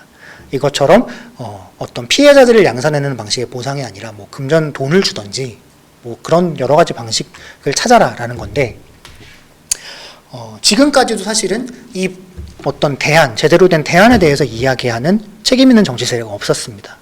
대체로 이런 문제가 일어날 때마다 항상 군관합점 문제를 꺼내 들면서 이것을 남녀 문제로 전환시키는 거죠. 사실은 이것은 국가 대 남성들 집단 내 문제인데, 왜냐하면 엄밀히 말해서 여성들이 남성들을 군대에 보내고 있는 것은 아닙니다. 그리고 누가 누구를 군대에 보낼지의 권한을 항상 가지고 있었던 건 남성들이에요. 지금까지 한국 사회에 단 한 번도 여성 국방부 장관이 있었던 적이 없잖아요. 여성 장성도 거의 정말 드물게 있었을 뿐이고, 군 자체가 여성을 배척하고 여성을 어떤 계속 최근에 벌어진 어떤 그 사건들처럼 여성을 제대로 동료 군인으로서 대우하지 않는데 어떻게 여성들이 그런 것에 대한 권한을 가질 수 있겠습니까? 여성은 오히려 군 문제에서 오히려 배제당하고 세금만 내고 있는 것에 가깝습니다. 근데 그렇게 봤을 때 국가에 대해서 따질 문제를 계속해서 여성들에게 따지게 만드는 것이 바로 이 군가산점의 매직이고, 이 마법을 끊임없이 수많은 정치 세력과 국방부 자신도 사용하고 있었다는 것이죠. 자, 다른 한편으로 보면요. 군의 인건비가 2018년 기준 11조 4,169억입니다. 인건비는 사실상 고정비용이잖아요. 그런데 이 중에서 장교 7.6만 명의 장교에게 가는 돈이 4조 3,013억입니다. 그리고 부사관 13만 1,000명의 부사관이 5조 3,016억을 가져갑니다. 그리고 병사가 1조 8,140억입니다. 병사가 제일 많은데 40만 가까운 병사는 1조로 대충 퉁치고 넘어갈 수 있고, 뭐 2조 정도라고 치죠. 어쨌거나 가장 숫자가 적은 장교들이 가장 많은 비중의 인건비를 가지고 있다는 걸 보실 수 있습니다. 고급 장교, 중령 이상의 과도 팽창, 그리고 부사관의 정원 초과 운영, 그리고 일반 공무원보다 2직급 높은 연금 예우. 이 참고로 일반 공무원보다 2직급 높은 연금 예우는 전두환이 만들어낸 겁니다. 전두환이 쿠데타 이후에 자기 동료 군인들을 챙겨주기 위해서 만들어낸 것이고 없어지지 않았죠. 최근에 군이 복무 중에 대학에 학점을 이수할 수 있도록 하는 군복무 학점 인정제를 보상체계 일환으로 만들었습니다. 하지만 대학을 안 다니는 군인들에게는 아무런 보상이 되지 못하죠. 그러므로 이거는 사실은 군 복무자에 대한 제대로 된 보상이라고 말할 수 없는 겁니다. 한국의 징병제도가 이 징병 인력의 전인격적 박탈을 근간으로 만들어져 있고, 징병된 시민들은 모든 시민적 권리들을 박탈당하고 언론의 자유, 사상의 자유, 정당하게 재판을 받을 권리 등을 다 제약당합니다. 실제로 군부 독재시기 징병제도를 정권 유지를 위한 도구로 충실하게 사용해온 역사도 있습니다. 대표적으로 녹화 사업 같은 게 있죠. 80년대에 이제 이른바 운동권 학생들을 잡아다가 일종의 그 운동권 스파이로 쓴 거죠. 그래서 다시 보내가지고 뭐 다른 운동권 학생들 정보를 가져오게 하든지 이런 식으로 해서 했던 녹화 사업도 있고, 그 예전에 박정희 때부터도 이제 뭐 체포한 다음에 군대 갈래 감옥 갈래 뭐 이런 식으로 해가지고 강제로 군대 보내고 뭐 이런 일들이 굉장히 빈번하게 일어났습니다. 그리고 남성은 성인이 된 이후에 만 40세가 될 때까지 부르면 가야 하는 존재가 됩니다. 이제 40세는 민방위가 끝나는 해입니다. 만 40세가. 그래서 생활 중에는 성인에게 가해질이라고 생각하기 어려운 불합리한 통제와 연대 책임이 일상적으로 존재합니다. 사실 군대의 그 문제 처리 방식이라는 게 항상 이런 거죠. 뭐 누가 라면을 먹다가 다쳤다고 합니다. 그러면 그래 그럼 라면 먹는 걸 금지시켜, 이렇게 되는 거거든요. 군대의 일 처리 방식은 항상 이렇고요. 그리고 연대 책임. 그러니까 사실은 제가 그 가령 제 예하 군단에 있는 모든 군 장병의 휴가와 외출 외박을 나가서 뭘 하는지 통제할 수 없잖아요. 그런데 그 중에 한 명이 나가서 뭔가 범죄를 저지르거나 비행을 저질렀다는 이유만으로 갑자기 모든 전 군단의 외출 외박 금지령이 떨어지는 식인 겁니다. 그러니까 이게 저는 굉장히 한국 사회 남성들의 시민성에 많은 영향을 미치고 있다고 생각합니다. 여기서 시민성이라는 건 말 그대로 어떤 시민됨, 뭐 시빌리티라고 해야 될까요? 그런 것들인데 부르면 가야 되는 존재인 거예요.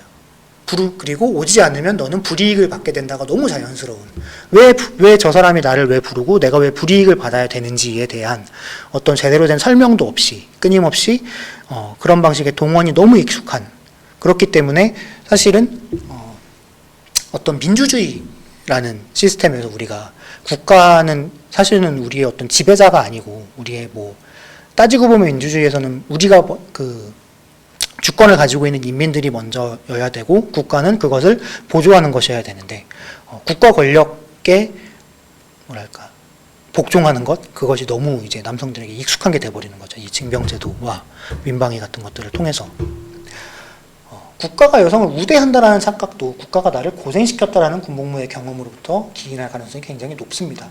그리고 국가와의 이런 일방적인 관계성이 남성들에게 좀 전에 했던 얘기지만 그렇다.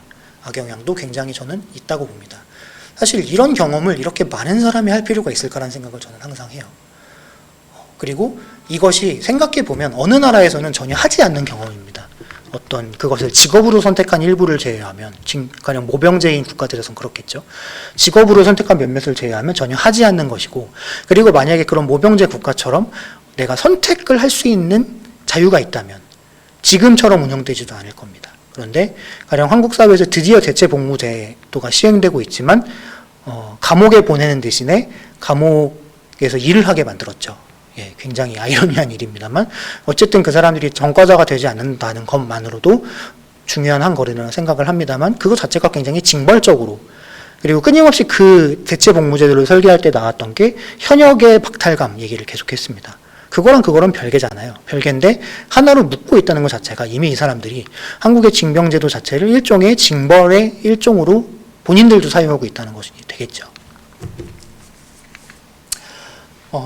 네, 많은 사람들이 군대가 바뀔 것이다라는 것에 대한 믿음이 전혀 없습니다. 그래서 보시면 2014년에 있었던 조사인데요. 인권 문제를 계속 제기해도 인권 침해는 일어날 것이다가 83%. 네, 군대를 갔다 온 사람, 안 갔다 온 사람 전부 다 그렇게 응답을 하고 있습니다. 83%. 그러니까 한국의 군대에 대한 믿음은 전혀 없다. 전혀 없고, 사실은 본인들도 그래서 그런 어떤 인식을 공유하고 있는 케이스가 굉장히 많은 거죠. 가령 위계 질서를 위해서는 뭐 구타나 폭력은 어쩔 수 없다라는 것이 어쨌든 전체 58%나 거기에 동의를 하고 있는 것이죠. 그리고 인권 보호를 강조하면 위계 질서가 무너질 것이다라는 것도 56%나 거기에 동조를 하고 있다. 인권 문제 제기 부대의 처리 방식 같은 것들을 보면 어쨌든 제대로 안 된다는 겁니다. 그리고 이번에 그것이 얼마나 잘못 작동하는지 최근의 사건들을 통해서 또 우리가 여실히 볼 수 있었죠. 시스템을 만들었어요. 만들고 뭐 끊임없이 그 시스템이 작동을 안 한다고 해서 거기에 또 뭘 덧붙이고 끊임없이 시스템을 만들어 놨습니다. 하지만 결국에는 안 돼요. 안 되는 가장 큰 이유는 일단은 신원 보장이 전혀 되지 않습니다. 어떤 사람이 뭔가 문제가 있어서 문제 제기를 했을 때 그 사람의 익명은 전혀 보장되지 않습니다. 군대라는 조직에서는. 그리고 그 문책 자체가 문제를 일으킨 사람 대상으로만 하는 게 아니라 그 부대 자체를 문책하게 됩니다. 그렇기 때문에 문제를 제기한 사람을 포함해서 모두가 그 어떤 같이 뭔가를 겪어야 되는 거죠. 그렇기 때문에 굉장히 번거롭고 그런 것들이 사람을 더 어떤 문제가 있을 때 문제 제기를 마음껏 못하게 하는 면이 존재하는 겁니다. 그래서 보시면 이제 한 45% 정도가 무마되거나 오히려 피해자 욕만 먹었다. 이고, 그래도 한 50% 조금 넘는 것이 가해자 처벌과 지휘관 문책이 이루어졌다. 인데, 이것도 글쎄요, 정말 제대로 이루어졌느냐라고 물어보면 아닐 수 있는 가능성이 분명히 있는 것이죠. 그리고 은근슬쩍 또 이렇게 문제 제기를 한 어떤 피해자들에게, 피해자를 원망하거나, 그런 목소리들이 전혀 거기에서는 막을 수 있는 장치들이 없습니다. 인권 문제, 본인이 인권 문제를 맞닥뜨렸을 때 어떻게 대응했습니까? 물어봤더니 아무런 대응 안 했다가 제일 많았어요. 왜냐하면 대응해도 소용없을 것이니까. 그리고 왜 그러냐? 역시 제일 큰 건 비밀 보장이 전혀 되지 않는다. 사실 그렇거든요. 20대,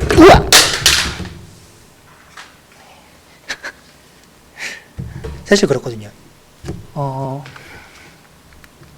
20대 초반에 혈기왕성한 남성들을 아무 이유 없이 그냥 한 군데 모아놓고 생활을 하게 한다? 당연히 거기에서 여러 가지 자본과 문제가 생길 수밖에 없습니다. 그런데 그것을 그거를 조율하고 해결하는 방식 자체는 굉장히 여전히 유치한 수준에 머물러 있는 거죠.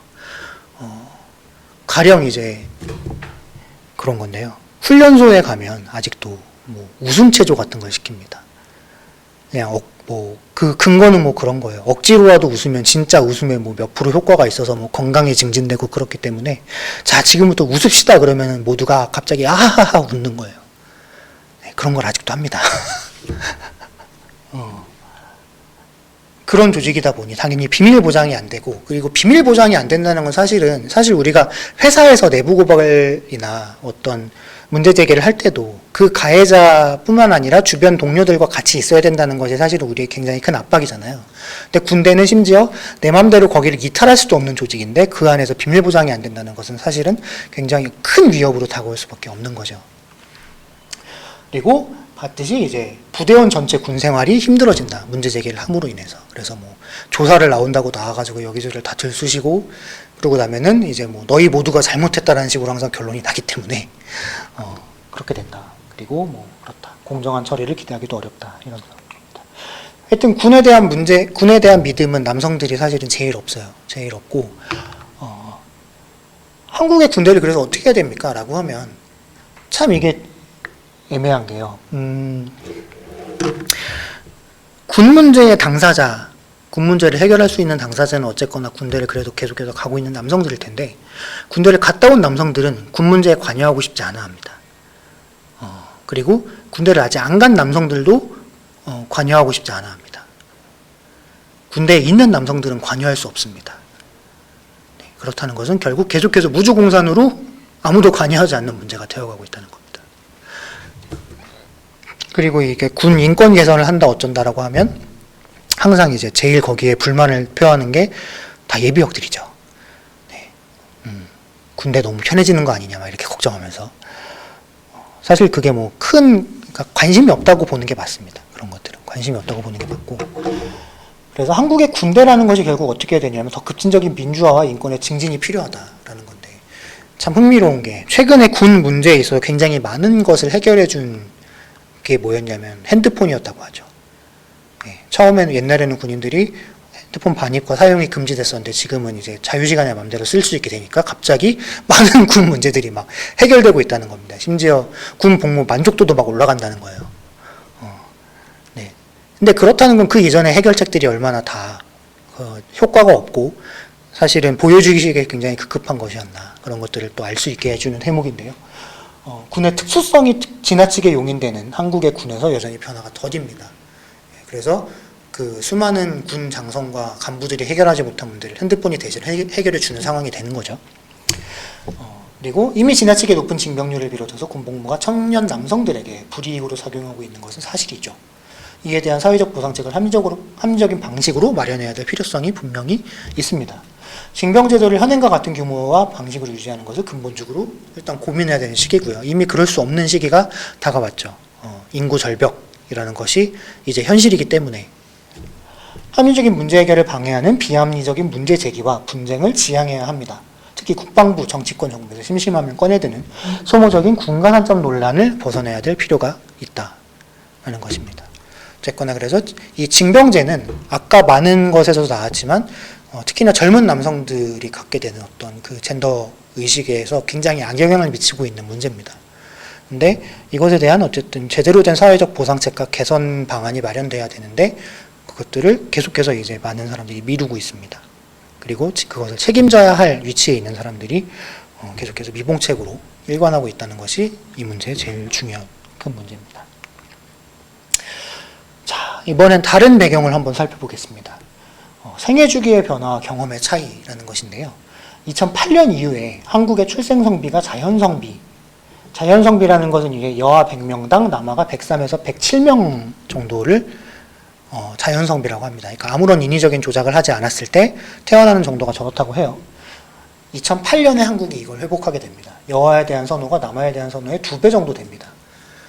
옛날에 보면 이제 셋째 아이 이상의 출생 성비를 보면 막 남자가 뭐 150, 200 막 이랬어요. 근데 오늘날에는 셋째 아이 이상의 출생 성비 역시 자연 성비와 같아졌습니다. 그러니까 셋째를 낳는 이유가 아들을 낳기 위해서가 이제 아닌 거예요.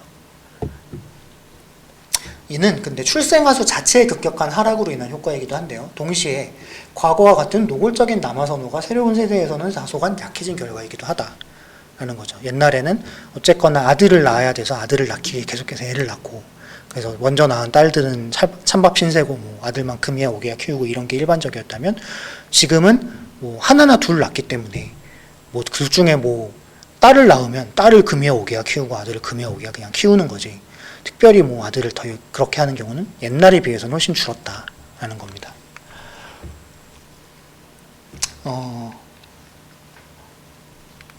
사실 이것과 관련해서 세계은행에서 리포트가 나온 적이 있습니다. 세계은행에서 한국이 자연성비를 회복한 것에 대해서 이것이 과거보다 성차별이 줄어든 결과다라는 식의 리포트를 낸 적이 있어요. 하지만 이제 다른 학자들은 그건 그냥 애를 안 낳기 때문에 벌어지는 일이다 라고 하고, 그것이 사실 지금에 와서는 더 합리적인 설명이 됐죠, 이미. 자, 그리고 다른 한편으로 주 양육자와 훈육자가 대부분 여성입니다. 그렇죠. 엄마나 집에서는 할머니가 되겠고요.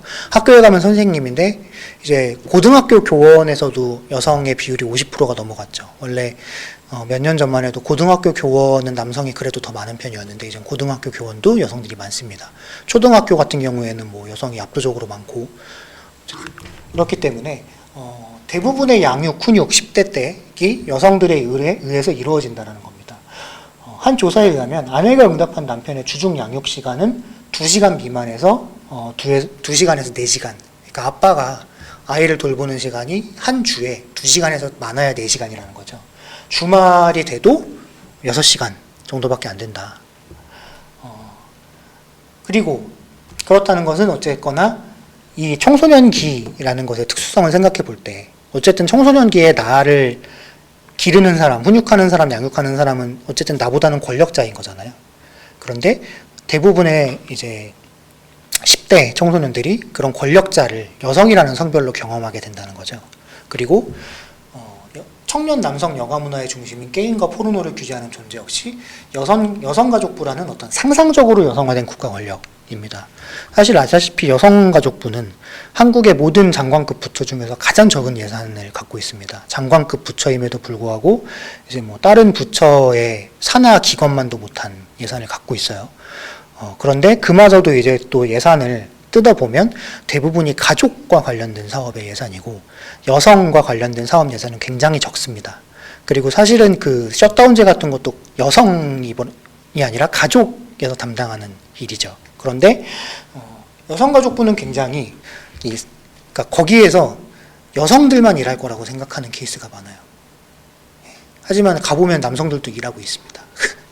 그리고 사실 여성가족부가 뭐 하는 데인지도 모르는 케이스가 훨씬 더 많죠.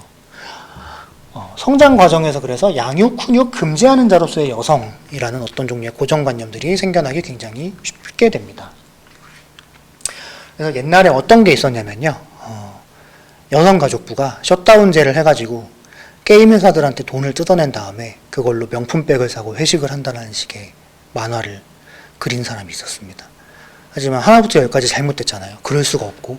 그런데 그런 종류의 상상이 가능한 거죠. 일단 첫째로 모르고, 둘째로 자기가 보았던 한에서는 어떤 자기를 못 살게 구는 사람은 다 여성이었던 거죠. 자, 보시면 대학 진학률이요. 2004년을 기준으로 남성과 여성이 바뀝니다. 그래서 계속해서 여성이 남성에 비해서 높아요.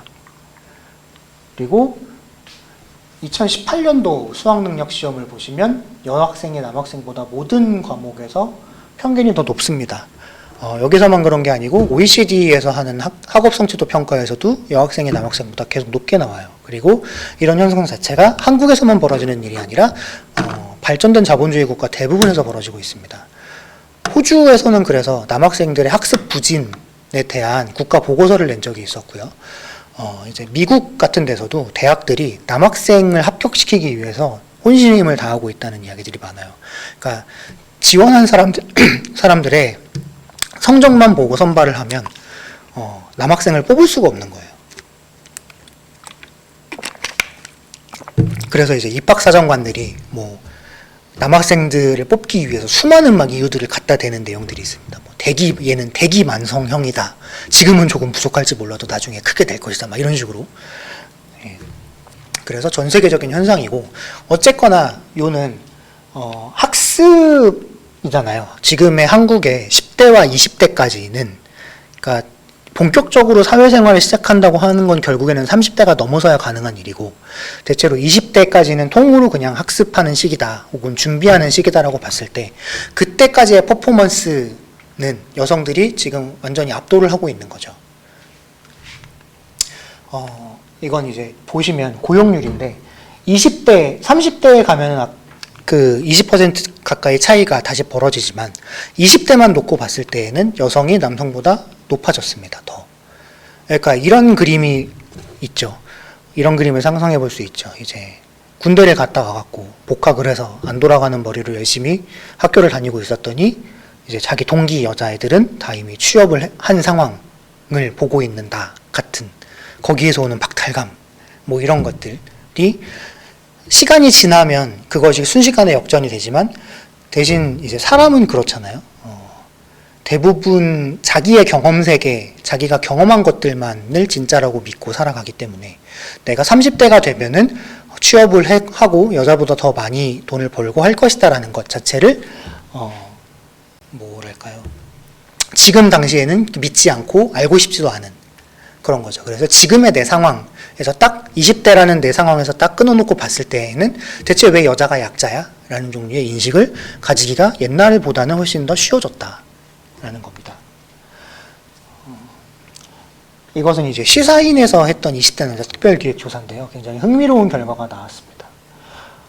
보시면 시사인에서 뽑았던 이제 그 반페미니즘 정체성이 굉장히 강한 20대 남성들한테 물어본 거죠. 그 사람들의 응답을 따로 빼봤는데, 교육과정, 대학 입시, 취업시험, 취업 후 업무 능력, 사회생활에서 남자와 여자 중에 누가 더 뛰어나냐 이렇게 물어본 거예요. 그랬더니 놀랍게도 이 남자들이 초중고 교육과정에서는 여자가 월등하게 뛰어나다라고 응답했습니다. 그리고 대학 입시에서도 여자가 뛰어나다라고 응답했습니다. 그리고 취업시험에서도 여자가 뛰어나다라고 응답했습니다. 그런데 갑자기 취업 후 업무 능력은 남자가 엄청나게 뛰어나고 사회생활은 남자가 엄청나게 잘한다라고 응답했어요. 그런데 이게 20대의 응답이다라는 걸 생각해 봤을 때, 그러면 취업시험 부분까지는 경험이고 그 뒷부분은 사실은 경험을 제대로 해보기 이전이겠죠. 그렇다는 건 자기가 경험해왔던 세계 속에서 자기들은 항상 여자들에게 뒤처지는 존재라고 생각을 하게 된 겁니다.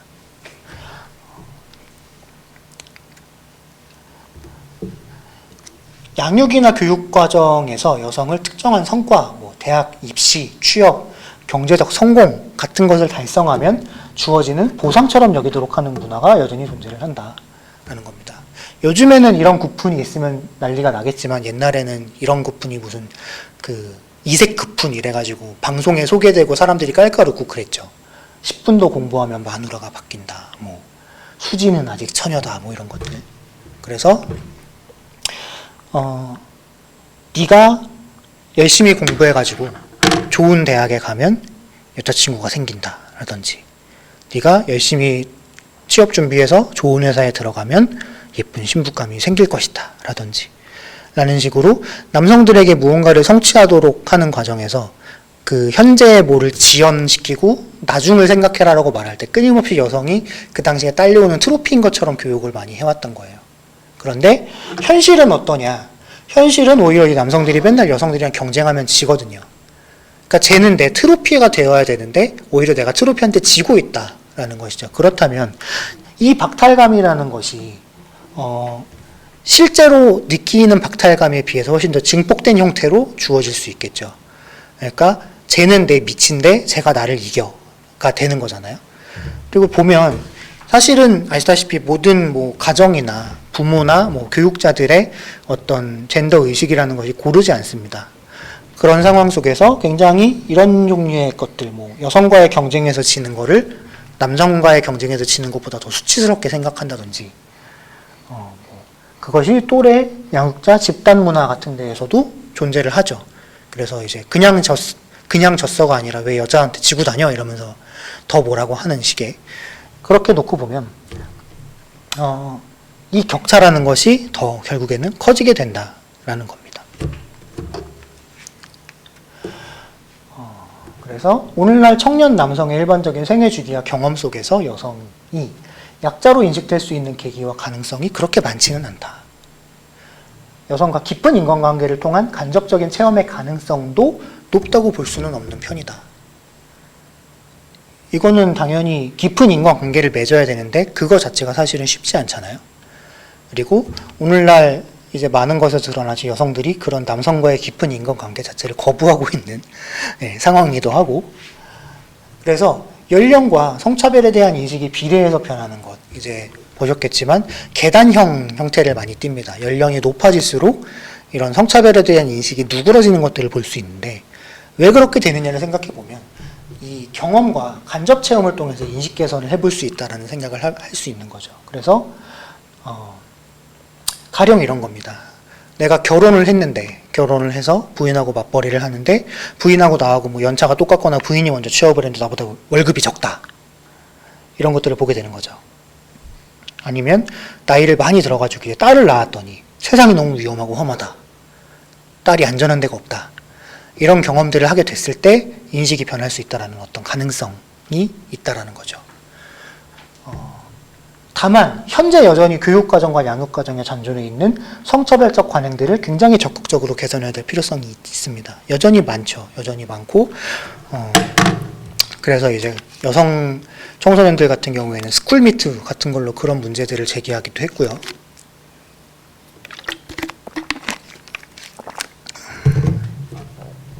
그래서 이런 것들을 통해서 어쨌거나 사람이 모르면 혐오하기가 더 쉽죠. 그러니까 모르는 것은 누군가를 혐오하거나 그 사람에 대한 그것에 대한 환상을 품기에 너무 쉽습니다. 제대로 알고 나면 좀 달라질 가능성이 있는데 지금은 그런 기회나 가능성이 굉장히 많이 차단되어 있는 상황이고, 그것 때문에 더 이런 개선이 어려워지는 면이 있다라는 거죠. 자, 이제 마지막 부분인데요. 이것은 어쨌거나 사회 경제적 조건 자체가 변하고 있다라는 겁니다. 그래서 가부장제 자체가 뭔가 동요하고 있는 상황이라는 것이 오늘날의 어떤 문제다라고 보는 겁니다. 자, 이걸 보시면요. 가족의 생계에 대한 1차적인 책임은 남자에게 있다라고 응답한 사람이 여성은 제일 높아도 50%가 안 됩니다. 그런데 남성들 같은 경우에는 사실 20대 초반, 20대만 해도 절반도 그렇게 생각하지 않아요. 내가 가족을 먹여 살리겠다고 생각하는 남성이 20대 중엔 절반도 안 됩니다. 그나마 30대로 넘어가면은 좀 남성, 여성 다 높아지는데 사실 이거는 현실적인 경험에서 오는 거겠죠. 그리고 이렇게 될 수밖에 없는 이유는 이런 거죠. 아시다시피 이제 결혼을 하고 아이가 태어나면 이제 누군가는 그 아이를 돌봐야 되는데 그 아이를 돌보기 위해서 금전을 지출해가지고 뭔가를 하는 것보다 둘 중에 한 사람이 집에 그냥 주저앉는 게 더 쌉니다. 근데 그 상황에서 누가 집에 있을 건가를 봤을 때 대체로 임금이 상대적으로 낮고 그다음에 직업 전망이 더 안 좋은 여성이 그 역할을 맡게 되는 경우가 많은 거죠. 그러니까 그것은 사실은 결혼을 한 부부 사이에서는 일종의 타협의 산물이죠. 타협의 성과죠. 하지만 이제 그걸 모르는 사람들이 볼 때에는 편하게 뭐 시집 가가지고 뭐 돈 안 벌고 편하게 산다 이런 식으로 얘기하게 되는 거죠. 근데 어쨌거나 20대만 놓고 봤을 때는 인식이 완전히 다릅니다. 그러니까 그러면 남성은 더 이상 이 세계관에서는 생계부양자로서의 책임 같은 것이 그렇게 크지 않은 거예요. 자, 연령대별로 전통적인 남성성 규범에 대한 동의를 보면 당연히 또 이제 20대가 제일 별로 동의하지 않는 것을 보실 수 있습니다. 동의하지 않고요. 다 이것도 계단식으로 나오죠. 뭐 성공에 대한 압박 같은 것도 50대가 제일 많이 느끼는데 20대는 별로 안 느끼는 것이 보이고요. 위계와 복종, 뭐 감정 절제, 성적 능력, 물리적 힘 전반적으로 어쨌든 20대가 가장 낮게 동의하고 있습니다.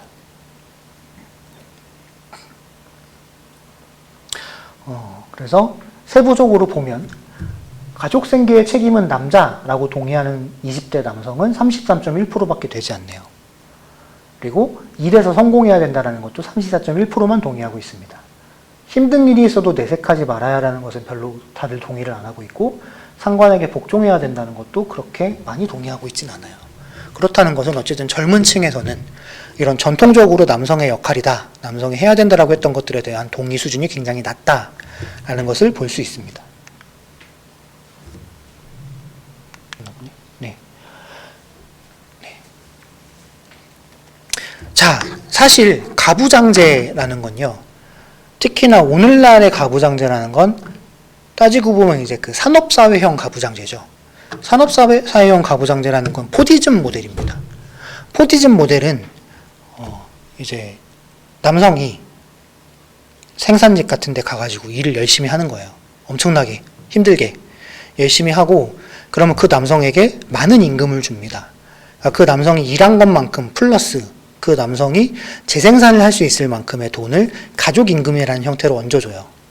그러면 그 가족임금은 뭐냐면 집에 있는 여성이 전업주부로 있는 대가로 사실상 주는 겁니다. 그러면 집에 전업주부 여성이 남성의 노동력 재생산을 위해서 온전히 가사와 육아 같은 것들을 하면서 이제 그 노동력 재생산을 하고, 그 남자가 또 집에 가서 충전해서 다음날 다시 공장에 가서 뼈가 부서져라 일하는 그런 형태가 어떤 산업사회적인 어떤 가부장제라고 할 수 있습니다. 그래서 옛날의 가부장제는 굉장히 단순하게 생계부양자였다라고 말할 수 있습니다. 하지만 지금 또 그렇게 말할 수 있을까요? 그리고 옛날은 정말로 그랬을까요? 라는 의문이 생기는 거죠. 이거는 이 논문에서 발췌한 그래프인데요. 여기 있는 거는 이제 출생 연도입니다. 사람들의 출생 연도고요. 출생 연도별로 이 사람들이 일생 동안 그러니까 여기서 일이라는 건 임금 노동입니다. 일을 했는지를 알아보는 표입니다. 생애 유업률인데요. 보시면, 자, 이 표는 남성인데, 남성들 같은 경우에는 어쨌거나 일을 계속해서 했습니다. 그래서 이 20대 후반쯤에 잠시 떨어졌다가, 이제 군대 갈 때쯤이겠죠, 이 즈음이. 20대 초반쯤에 떨어졌다가 해서 평생 동안 일을 합니다. 뭐 이것 자체는 알려진 바대로인데, 자, 여성들의 경우에도 근데 보시면 낮지 않죠. 거의 70%에 육박하는 수준으로 어쨌거나 여성들도 평생 동안 계속해서 일을 해왔다는 겁니다. 그리고 지금의 우리가 알고 있는 그 M자형 경력 단절 패턴이 굉장히 일찍부터 나타나고 있었다는 것도 볼 수 있습니다. 자, 이 논문에서는요, 굉장히 재미있는 결론을 냅니다. 자, 일단 남성들 같은 경우에는 45세가 대체로 이제 직업상에서 피크가 되겠죠, 아마도. 근데 45세를 전후해서 직업 이동을 하게 됩니다. 대부분 많은 남성들이. 근데 직업 이동을 상향 이동이 아니라 하향 이동을 하게 돼요. 그래서 자영업이나 불안정 노동시장으로 가게 됩니다. 그렇게 되면 당연히 수입이 줄겠죠. 그 수입이 줄어든 순간부터 집에서 이제 가사와 육아를 전담하던 여성이 나가서 임금 노동을 시작하는 그런 패턴이 굉장히 옛날부터 관찰되고 있다는 겁니다. 그래서 이 논문의 결론이 굉장히 흥미로웠는데, 한국의 가부장제가 물적 기반이 있어서 작동했던 게 아니라 물적 기반이 없음에도 불구하고 작동해 왔다는 것이 이 논문의 결론이었습니다. 그렇다는 건 우리가 흔히 특히나 이제 고도성장 시대 같은 때에는 아버지가 뭐 가족을 먹여 살리기 위해서 혼자서 막 나가가지고 온몸이 부서져라 일을 하고 막 이렇게 생각을 하는데, 그렇지 않고 어머니들도 어쨌거나 계속해서 가족을 먹여 살리기 위해서 뭔가를 했어야 됐다는 겁니다. 그래서 아버지 혼자서 가족을 다 먹여 살렸다는 것 자체가 굉장히 허구고, 그렇게 할 수 있었던 것은 중상계급 이상의 굉장히 소수의 가구들만 그런 게 가능했었다라는 겁니다.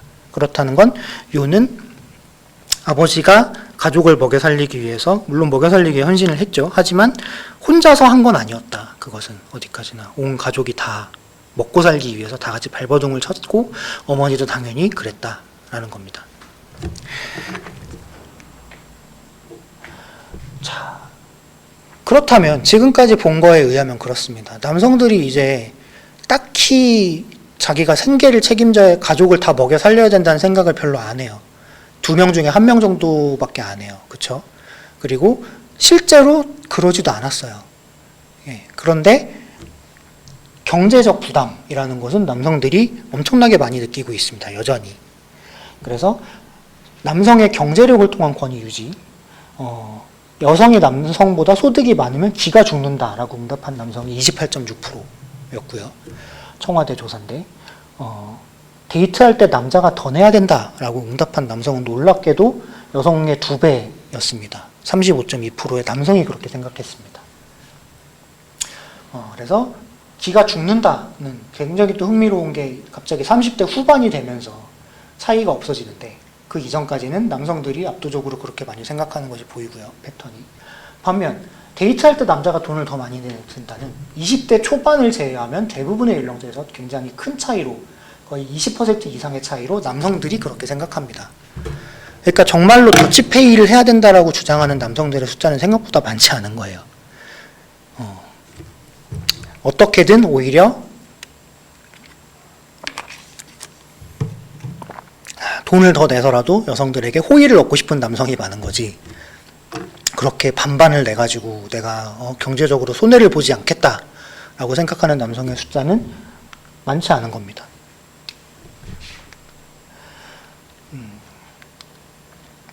그렇다는 것은 어쨌거나 왜 남성들이 더 경제적 부담을 느끼는지가 이제는 좀 알 수 없게 돼버린 상황이 와버렸습니다. 항상 얘기하잖아요. 남자들은 뭐 부담이 있고 뭐 나중에 가족을 돌봐야 되고 가장일 해야 되고 뭐 이런 얘기를 하는데, 애초에 첫째 여성들 결혼 의향 자체가 여성이랑 남성이랑 안 맞아요. 남성들의 결혼 의향이 여성들보다 더 높습니다. 그러니까 여성들 중에서는 결혼을 굳이 안 하겠다고 생각하는 사람의 숫자가 점점 늘어나고 있어요. 여러 가지 이유로 생각해 볼 수 있겠지만 90년대까지만 해도 한국 사회에서 어쨌거나 여성의 사회 진출은 어려웠습니다. 그리고 사회적으로 여러 가지 제약이 많았습니다. 그런데 지금은 여전히 임금 격차, 뭐 여러 가지 차별이 있음에도 불구하고 더 이상은 그렇지 않은 거죠. 그랬을 때 과연 내가 그냥 나 혼자 벌어가지고 뭐 부모님이랑 같이 살던지, 아니면은 내가 강아지 고양이랑 같이 살던지 하면서 사는 게 나은지, 아니면 결혼을 해서 가정을 꾸리는 게 나은지를 생각해 봤을 때 여성들의 입장에서는 결혼을 해서 가정을 꾸리는 것에 메리트가 이제 없는 겁니다. 반면에 남성들은 여전히 가정을 꾸려야 된다는 압박을 가지고 있습니다. 또 다른 것들을 보면 이혼을 했을 때 그게 자기의 실패다라고 느끼는 것이 남성이 훨씬 많았어요. 여성들보다. 그리고 이혼을 하면 안 된다라고 생각하는 것도 남성이 더 많습니다. 그렇다면 여성들은 더 이상 그런 게임을 할 마음이 없는데 이제 남성들만 계속해서 어떻게 이 게임을 할 것인가에 대해서 고민을 하고 있는 그런 형국이 되겠죠. 그러면 어쨌거나 여러 가지로 봤을 때 남성들이 경제적 부담을 더 많이 느낄 이유라는 것이 과연 있느냐라는 것은 이제 좀 모호해졌다라는 겁니다. 이거는 이제 관계부처 합동으로 2019년에 발표했던 인구 대응책입니다. 보시면 이제 뭐 고령자, 그다음에 외국 인력 이런 얘기들이 계속해서 하고 있습니다. 절대 인구 자체가, 그러니까 인구 절벽이 지금부터 아기를 엄청나게 많이 낳기 시작해도 해결되지 않는 수준이기 때문에 어쨌든 인구 감소에 대한 대책은 세워야 되는데, 사실 정부가 지난 역대 정부들이 끊임없이 그것에 대한 제대로 된 대책을 세우기 대신에 뭐 어떻게 하면 아이를 더 많이 낳게 만들지 뭐 이런 거 고민을 했었죠. 하지만 사람들이 아이를 안 낳는 데에는 다 이유가 있습니다. 굉장한 이유가 있고 그것들을 상쇄할 만큼의 제대로 된 정책을 만들어낸 정부는 지금까지 하나도 없었습니다. 그리고 드디어 정부도 그 충격을 감소시키기 위해서는 그런 대책만으로는 안 된다라는 생각을 하게 된 것의 증거인 셈이죠, 이것이. 그래서 이제 외국인과 고령자 인력을 이용해서 어떻게든 생산성을 더 증대시키려 노력을 해야 된다라는 내용의 대책입니다. 그렇다는 거 어쨌든 이제 국가가 바라보는 패러다임도 달라졌다는 얘기예요. 결론적으로 과거와 같은 방식으로 생계부양자 가부장제는 더 이상 작동하지 않을 가능성이 큽니다.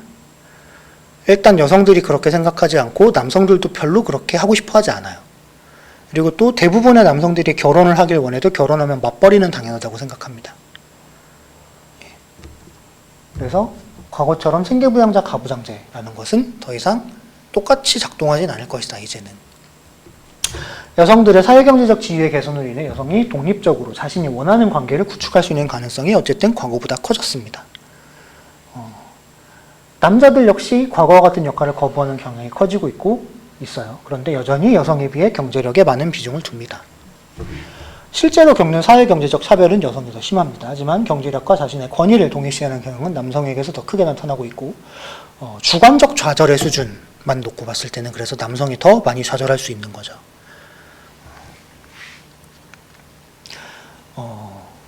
최근 북미 지역을 중심으로 인셀이라는 새로운 청년 남성 집단이 사회 문제로 떠오르고 있습니다. 원래 이 인셀이라는 개념 자체는 사실 일종의 자조적인 표현이었습니다. 그러니까 마치 나는 순결하길 원치 않는데 강제적으로 순결당하고 있어. 뭐 이런 식으로 얘기를 하는 거죠. 그래서 자조 모임으로 만들었던 것인데 이 커뮤니티가 초남성화되면서 거기에 굉장히 어쨌든 여성 혐오적이고 문제적인 이야기들이 많이 올라오게 되고 그 커뮤니티에 거기에서 뭐 테러를 모의한다든지 뭐 그런 관련 내용들에 대해서 얘기를 한다든지 하는 일들이 많아지면서 이 사람들이 실제 테러 집단이 되고 있는 상황이 됐습니다. 그래서 연애나 결혼을 하지 못하는 20대 남성들인데 자신들이 연애나 섹스를 하지 않는 여성과 인기 많은 남성들에게 큰 분노를 느끼고 있다는 것이고요. 이들의 분노는 실제 테러 행위로 이어져서 이미 수십 명의 인명이 총기 난사나 차량 돌진 같은 것들로 목숨을 잃은 바 있습니다. 이들은 여성과 여성의 몸에 대하여 자신들이 접근할 권리가 있다고 여기는 경향이 있으며 온라인 커뮤니티를 통해 과격하고 왜곡된 정보와 주장들을 접하고 이것이 일부에게 트리거 효과를 나타내서 극단적인 행동으로 이어지게 되는 경로를 보이고 있습니다. 이것이 최근에 뭐 유럽이나 북미 같은 발전된 서구 사회들에서 굉장히 큰 위협으로 떠오르고 있고 사실 아시아권에서도 비슷한 문제들이 계속해서 벌어지고 있는 것이죠. 반면에 또 직장을 잃은 백인 남성 노동자들이 오늘날 서구에서 광풍을 일으키고 있는 극우 현상의 사실 핵심적인 지지 세력입니다. 단순히 이 사람들이 경제적 어려움을 겪고 있다 뿐만이 아니라 남성으로서의 권위가 손상되었다는 자괴감이 굉장히 크게 작동하고 있는 거죠. 그래서 옛날에는 이제 내가 공장에서 자동차를 만들면서 가족을 먹여 살렸다 막 이런 게 있었는데 지금은 그런 것도 없이 차를 타고 이제 여기저기 떠돌면서 낚시나 하고 펍에 가서 낮부터 술이나 마시고 이러고 있는 자신의 처지를 비관하는 사람들 같은 이야기들이 이제 최근에 르포 같은 걸로 많이 또 나오고 있죠. 몰락한 공업도시들, 이른바 또 우리가 지지난 대선, 트럼프가 당선됐던 지지난 대선에서 그것을 강력하게 이제 촉발시켰던 것 중에 하나로 본 게 러스티벨트라고 부르는 중부였나요? 중서부였나요? 하여튼 그쪽에 원래 공업지대였고 전통적으로는 민주당의 텃밭이었던 곳들이 이제 전부 다 그 트럼프 지지로 돌아섰던 어떤 문제들이 있었는데 그런 것들이 여기에서도 작동하고 있습니다. 그래서 굉장히 많은 극우 포퓰리즘들이 반이민, 인종주의, 페미니즘 등을 동시에 표방하고 반페미니즘 등을 동시에 표방하고 있는 경우가 많습니다. 사회경제적 어려움에서 비롯된 분노가 잘못된 젠더관념과 정치적 선동과 만나서 극단적이고 해악적인 방식으로 분출되고 있는 것이 오늘날의 상황입니다. 이렇게 봤을 때 지금의 변화가 만약에 이런 구조적인 변화에 의한 것이라고 한다면 지금의 어쨌든 남성들이 갖고 있는 태도의 변화가 그렇게 크지 않을지도 모릅니다. 그러니까 적어도 지금의 이 어떤 혼란스러운 가부장제의 동요가 어떤 방식으로든 해결되기 전까지는 그렇게 봤을 때는 좀 전에 어쨌든 이 사람들이 정상적인 흔히 소위 말하는 정상적인 어떤 사회 경험들을 하면서 변해갈 것이다 태도가 라는 전망이 있다면 그것을 못하게 되었다라고 했다면 또 다른 방식의 어쨌든 경로들이 나타날 수 있는 가능성들이 존재하고 그 두 가지가 지금은 저는 좀 혼재되어 있는 상황이라고 보는 것이죠. 최근 젠더 영역에서 벌어지고 있는 청년 남성 집단의 백래시라고 부르죠. 역공은 다양한 사회경제적 문제와 사회의 뿌리 깊은 여성 혐오가 결합된 것으로 볼 수 있습니다. 청년 남성들의 경우 기성세대와는 다른 생애 경험을 하게 되면서 강력한 경쟁자이자 성적 대상이라는 상반된 방식으로 여성을 인지하고 있고 이 사이의 간극이 일부 남성들로 하여금 더 큰 박탈감을 느끼도록 하고 있죠. 그러나 현재 국면은 가부장제를 지탱해왔던 물적 기반이었던 가부장제와 자본주의의 결합이 해체되고 있는 상황이며 가부장제가 다시 전면화되는 것은 무엇보다도 경제적인 문제 때문에 사실은 어렵습니다. 그러니까 결혼을 하게 만들 유인이 없는 거죠. 가령 여성들에게 그 가부장제 체제 안으로 들어오게 할 유인이 더 이상 없는 것이죠. 이 가운데 불합리하고 비민주적인 징병제도 등이 분단 상황을 핑계삼아 여전히 존속됨으로 인해서 남성들의 불안과 불만이 가중되고 있는 상황이다라고 볼 수 있습니다. 그래서 현 상황을 젠더 갈등 이렇게 말해버리는 순간에 현실을 제대로 파악하지 못할 가능성이 큽니다. 그러니까 왜냐하면 젠더 갈등이라는 것은 서로 다른 관점의 대등한 대립이 아닌 거예요. 지금의 이 상황은. 오히려 성평등이라는 보편의 가치에 대한 반동적인 주장들이 의견으로서 승인받고 있는 불합리한 상황에 가깝고, 그래서 갈등이라고 그렇게 두 의견이 마치 대등한 것처럼 얘기를 해서는 안 된다는 겁니다. 남자들의 불만을 잠재우기 위해서 성평등을 뒤로 돌릴 수는 없고 그래서도 안 되죠. 그리고 무엇보다도 뒤로 돌아가지 않을 겁니다. 그렇죠? 그걸 두고 보지 않겠죠. 수많은 여성들이. 그리고 일부 남성들도 그럴 겁니다. 심지어 한 4분의 1 정도에 되는 남성들은. 그렇다면 이 문제를 제대로 해결하기 위해서는 청년 세대가 처해 있는 사회경제적 불평등을 훼손과 동시에 성평등에 대한 확고한 관점을 갖고 제도와 문화를 개선을 해야 됩니다. 그러니까 책임 있는 단위들에서 책임 있는 모습을 보여줘야 되는데 지금 한국 사회는 그런 게 없습니다. 끊임없이 누가 이렇게 뭔가 시끄러운 일이 있으면 그 시끄러운 일을 막자라는 생각만 하면서 잘못된 것에 끊임없이 사과를 하고 있죠. 제대로 진짜 사과를 해야 될 것은 안 하고. 그리고 그런 방향성을 잃어버린 것이 사실 오늘날의 혼란을 자초한 것이 아닌가라는 생각을 많이 하게 됩니다. 네, 두 시간에 걸쳐서 두 타임에 걸쳐서 제가 준비한 이야기들을 해봤는데요. 사실 그렇습니다. 어떻게 보면 이 백래시가 강하다는 것 자체가 그것이 그 이전에 있었던 어떤 것이 효과가 강했기 때문에 또 벌어지는 일이기도 합니다. 그래서 그 전까지 어쨌든 끊임없이 여성들의 사회경제적 차별을 해소하기 위해 했던 노력들이 그래도 성과가 있었고 그 성과들을 바탕으로 그래서 오늘날에 어쨌든 새로운 틀들이 만들어지고 있고 그렇다는 것을 생각할 때 너무 이렇게 하지만은 않아도 되지 않을까라는 생각을 해봅니다. 그래서 어차피 우리 앞으로 갈 세상은 지금까지 만들어 놓은 것 위에서 벌어질 것이기 때문에, 그리고 가령 이 손가락 찾기가 얼마나 오랫동안 갈 수 있을까, 그거 하던 사람도 하다 보면 재미없거든요. 그리고 자기들에게 아무런 실질적인 도움이 되지 않는다는 것도 알 거거든요. 그리고 사회도 곧 깨달을 거거든요. 이게 더 이상 들어주면 안 되겠다라는 것을. 그렇게 됐을 때 이제 그 이후에 무엇이 올 것인가에 대해서 우리가 더 많은 고민을 하는데 도움이 되었으면 좋겠습니다. 지금까지 들어주셔서 감사합니다.